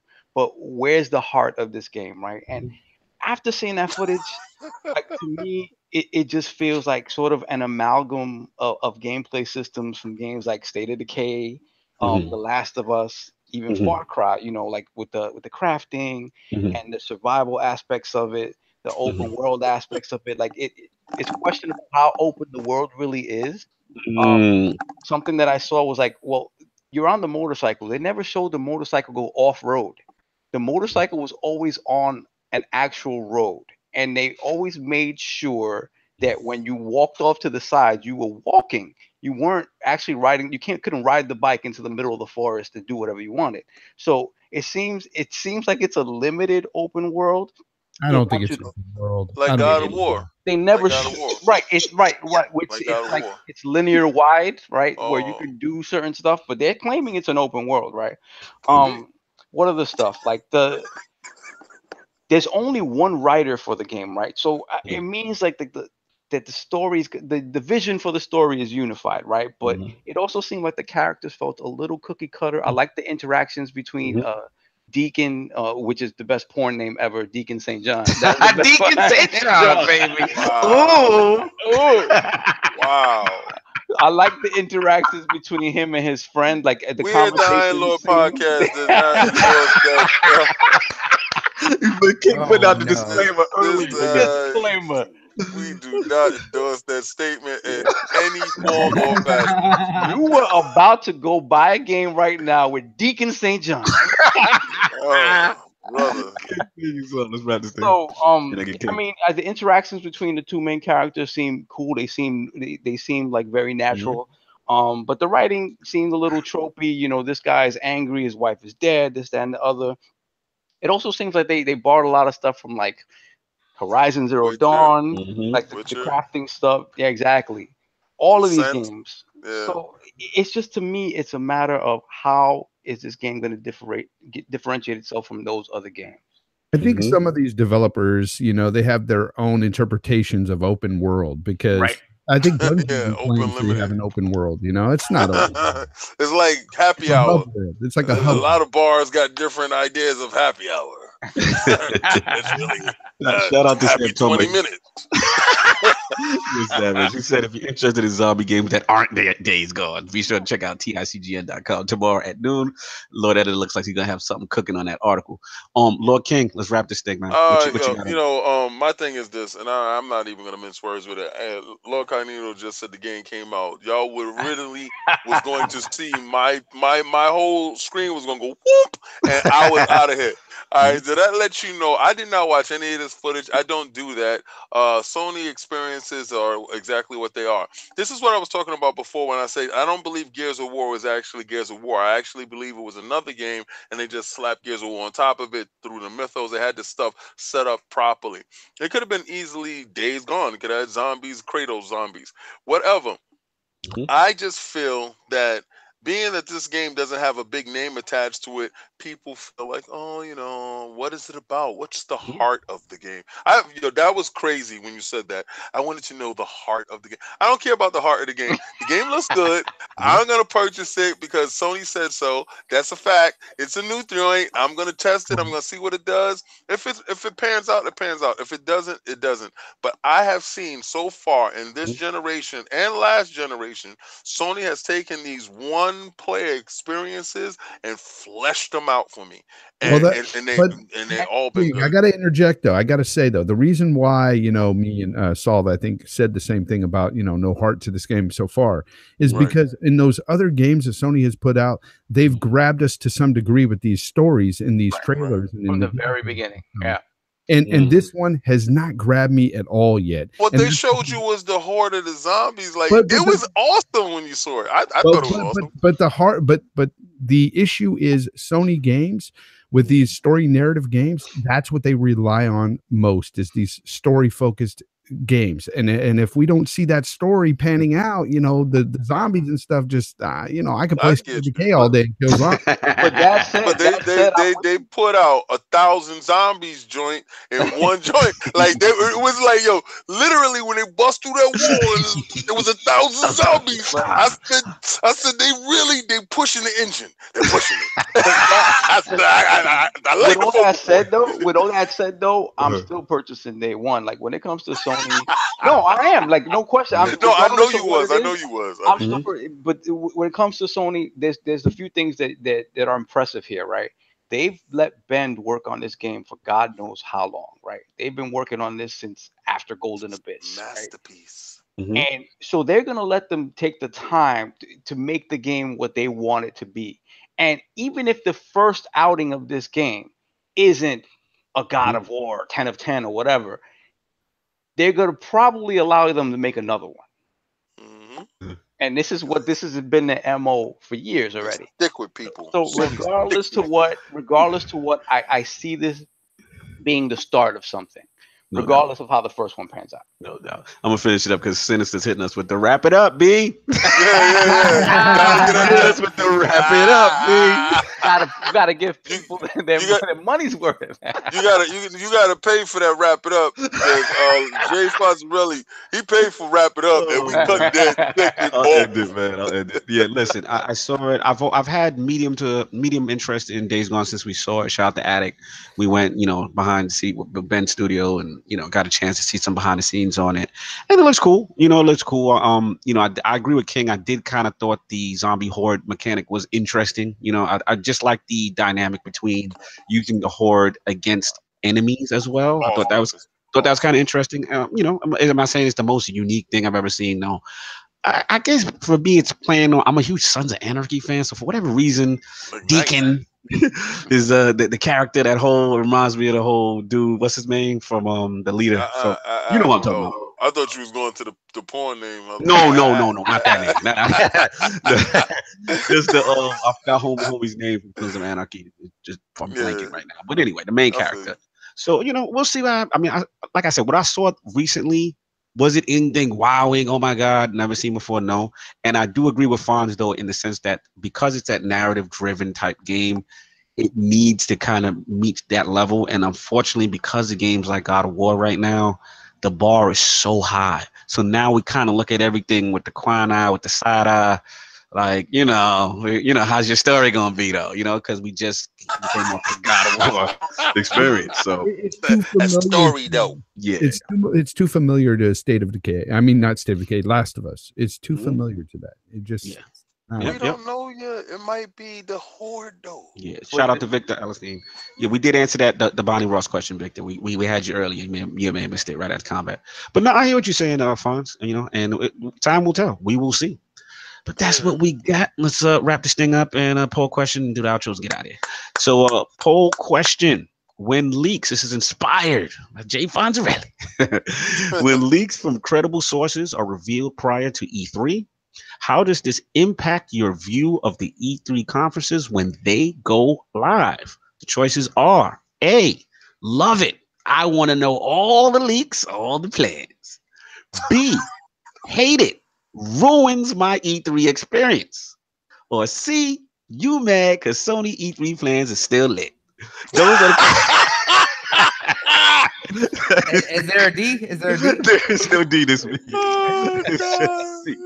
That is the question. Those are the choices. Please rock the vote. Hit the ILP to the poll. Here it goes on. Lord Fonzarelli, Lord Bloody Knuckles, a pleasure to have you on this Mother's Day. We went extra long. I apologize, but just for you guys to be in the realm, long overdue. Lord Fonzarelli, where can the fine people find you? And first of all, thank you for coming through, man. Oh, dude, my pleasure, man. Anytime you guys want me, I'm like, cool. Sunday mornings, easy for me to get here. Nice. Anyway, I appreciate it. You can find me at J Fonzarelli on YouTube and Twitter. On YouTube, it's J then space Fonzarelli. For some reason, that's the way it is. Yeah, it's hard finding you on YouTube. I had to put that space. Yeah, you put the space, I pop up. But anyway, and other than that, you can find me on RDX on Tuesdays, 8 p.m. Eastern time on the channel. Yep. And also, I'm no longer on the Saltiest podcast, but follow them Thursdays on Saltiest Gaming's channel. They do a great podcast there. Absolutely. Shout out to the Salt, Irrelevant, all the crew. You know what I'm saying? I love that podcast. Great podcast. No doubt. And first of all, also, Lord Fonz, thank you so much for indulging us in combat sports. We had maybe 1 or 2 haters in the chat that way. But I think those was plants. Those are plants. There was some talk behind the scenes, and I believe that they was planted in the crowd. There was paid hecklers. I don't listen to y'all. Yeah, but I always appreciate you coming through. Yeah, I think that somebody in the chat wants an outro by Captain Neutral. Oh, yes, let's get Captain Neutral. Come on. I am Captain Neutral. And I send this message to any logical gamers taking refuge among the toxicity of social media. We are here. We are waiting. Captain Neutral has made it to the realm. I'm proud, man. I never had Captain Neutral in the realm. Making good use of that Xbox voice changer, right? Remember that back in the day? Remember that? I love that thing. That thing, you had women able to play games and not be harassed. Yeah. True. It's awesome. Yo, shout out to Fonz once again. The combat sports was lit. Timestamps will go up later for people who didn't watch it live if you have an issue. Shout out to Lord Kaibatsu. Lord Bloody Knuckles making his debut in the realm with that passionate Destiny 2 talk. Woo, my like man. me. Dropping bombs out here. He had me in my feelings, and I'm like, wait a minute, but he's kind of saying the right things, though.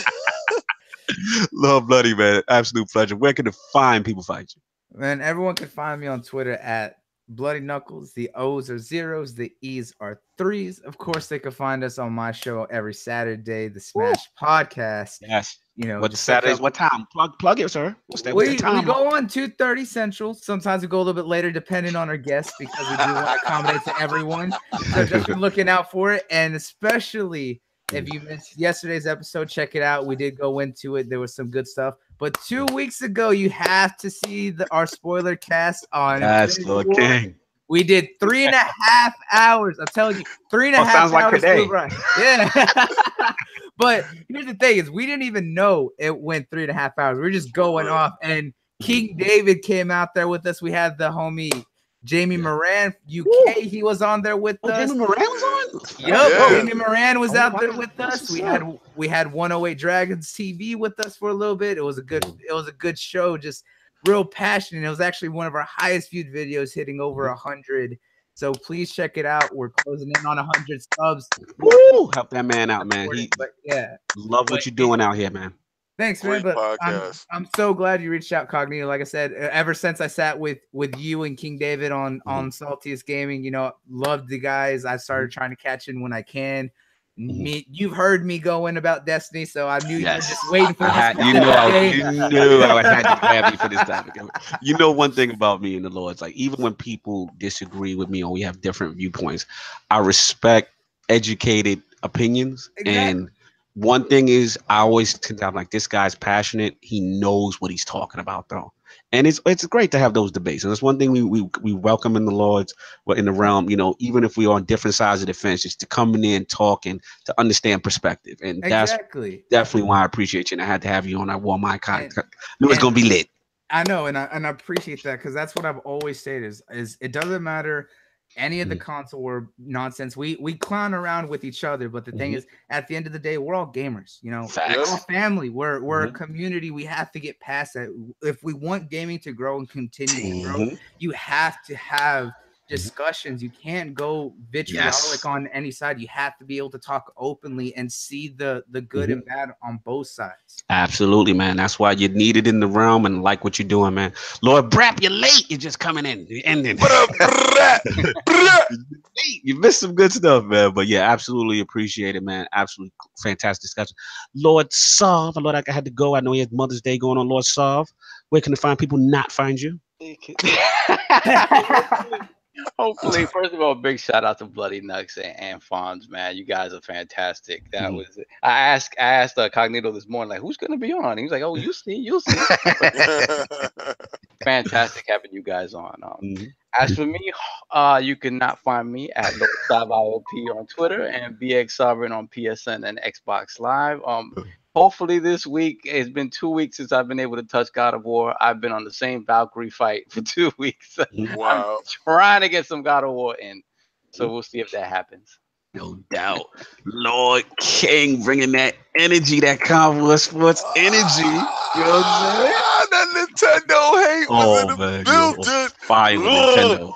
I gotta say this, man. Shout out to the special guests, Jay Fonzarelli and Bloody Knuckles. Let me tell you something. I had my cake and ate it too today. This is what happened. Because with the combat sports, I'm so happy that he saw the Lomachenko fight, and I definitely saw some of the UFC. So I love when he comes through, and I link him in every tweet that I put out that has anything to do with combat sports, because his love for combat sports shines through. Thank you for saying that. Thank you for saying that, because Lord Fonzarelli, I'm gonna be honest with you, like, you inspired us to continue to do it, because we were kind of unsure. It's something that we always done.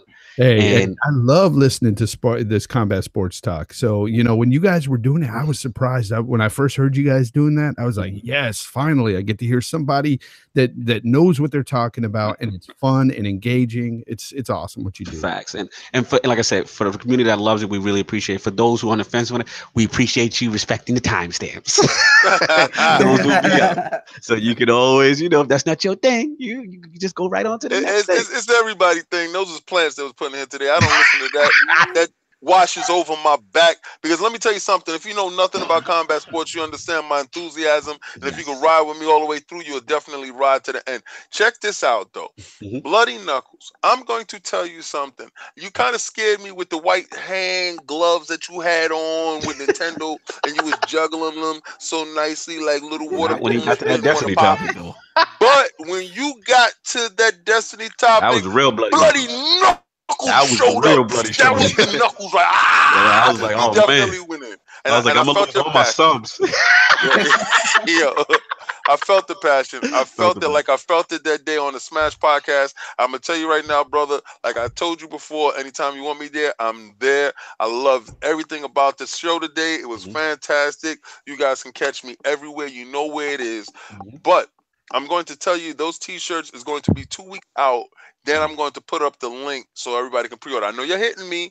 My DMs is going crazy. The shirts will be out. Will be 5 colors, and we will have those sizes for the big plus guys. Yes, absolutely. And the colors for the ladies of the realm, the mothers of the realm, of course. Shout out to the matriarchs on that. I'm telling you, David, I need to get one of those, because I want that when we all meet up in E3 Live. That's right. We're gonna be out there in LA, man.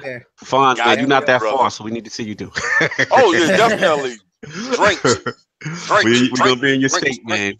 Drinks. But anyway, the realness has been spread in the realm. Yo, shout out to the chat today. Absolutely fantastic. So much fun. So many people. Shout out to Dealer, Brad. Oh, so many faces, man. Y'all still here, man. I still love rocking with us to the very end. Much appreciated. Again, for those who are interested in the Destiny scene, Flashpoint number 14 with my man Ebontis on the eve of the Warmind.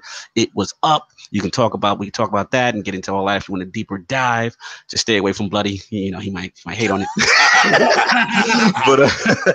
but much appreciated. Shout out to everyone. And also shout out to Lord Kaibatsu. The audio will be up with timestamps later on today. And make sure you hit the like and subscribe to all the Inner Circle media outlets. Multiverse will be tomorrow. Sam Tolbert has an article going up on TICGN.com. Also, shout out to the affiliates, BRAP, Four Guys with Quarters, NLG, all our brethren under the Tick banner. Much appreciated. And we're going to have a very, very special show next week. We're going to start our prediction series, and Nintendo will be up. So it is going to be interesting. So yeah, make sure you're in pocket. We got some big guests. It's gonna be like a little Switch Gang mob boss kind of feel. That's what we're going for. So please tune in. Everybody enjoy your Mother's Day. Anybody got anything to say before we get out of here? Yeah, get your friend codes out for next week. Exchanging friend codes. Last thing I want to plug real quick is definitely check our channel, because we have a couple videos that we're putting up. We're trying to expand. Neth actually just made 2 going in about Venom.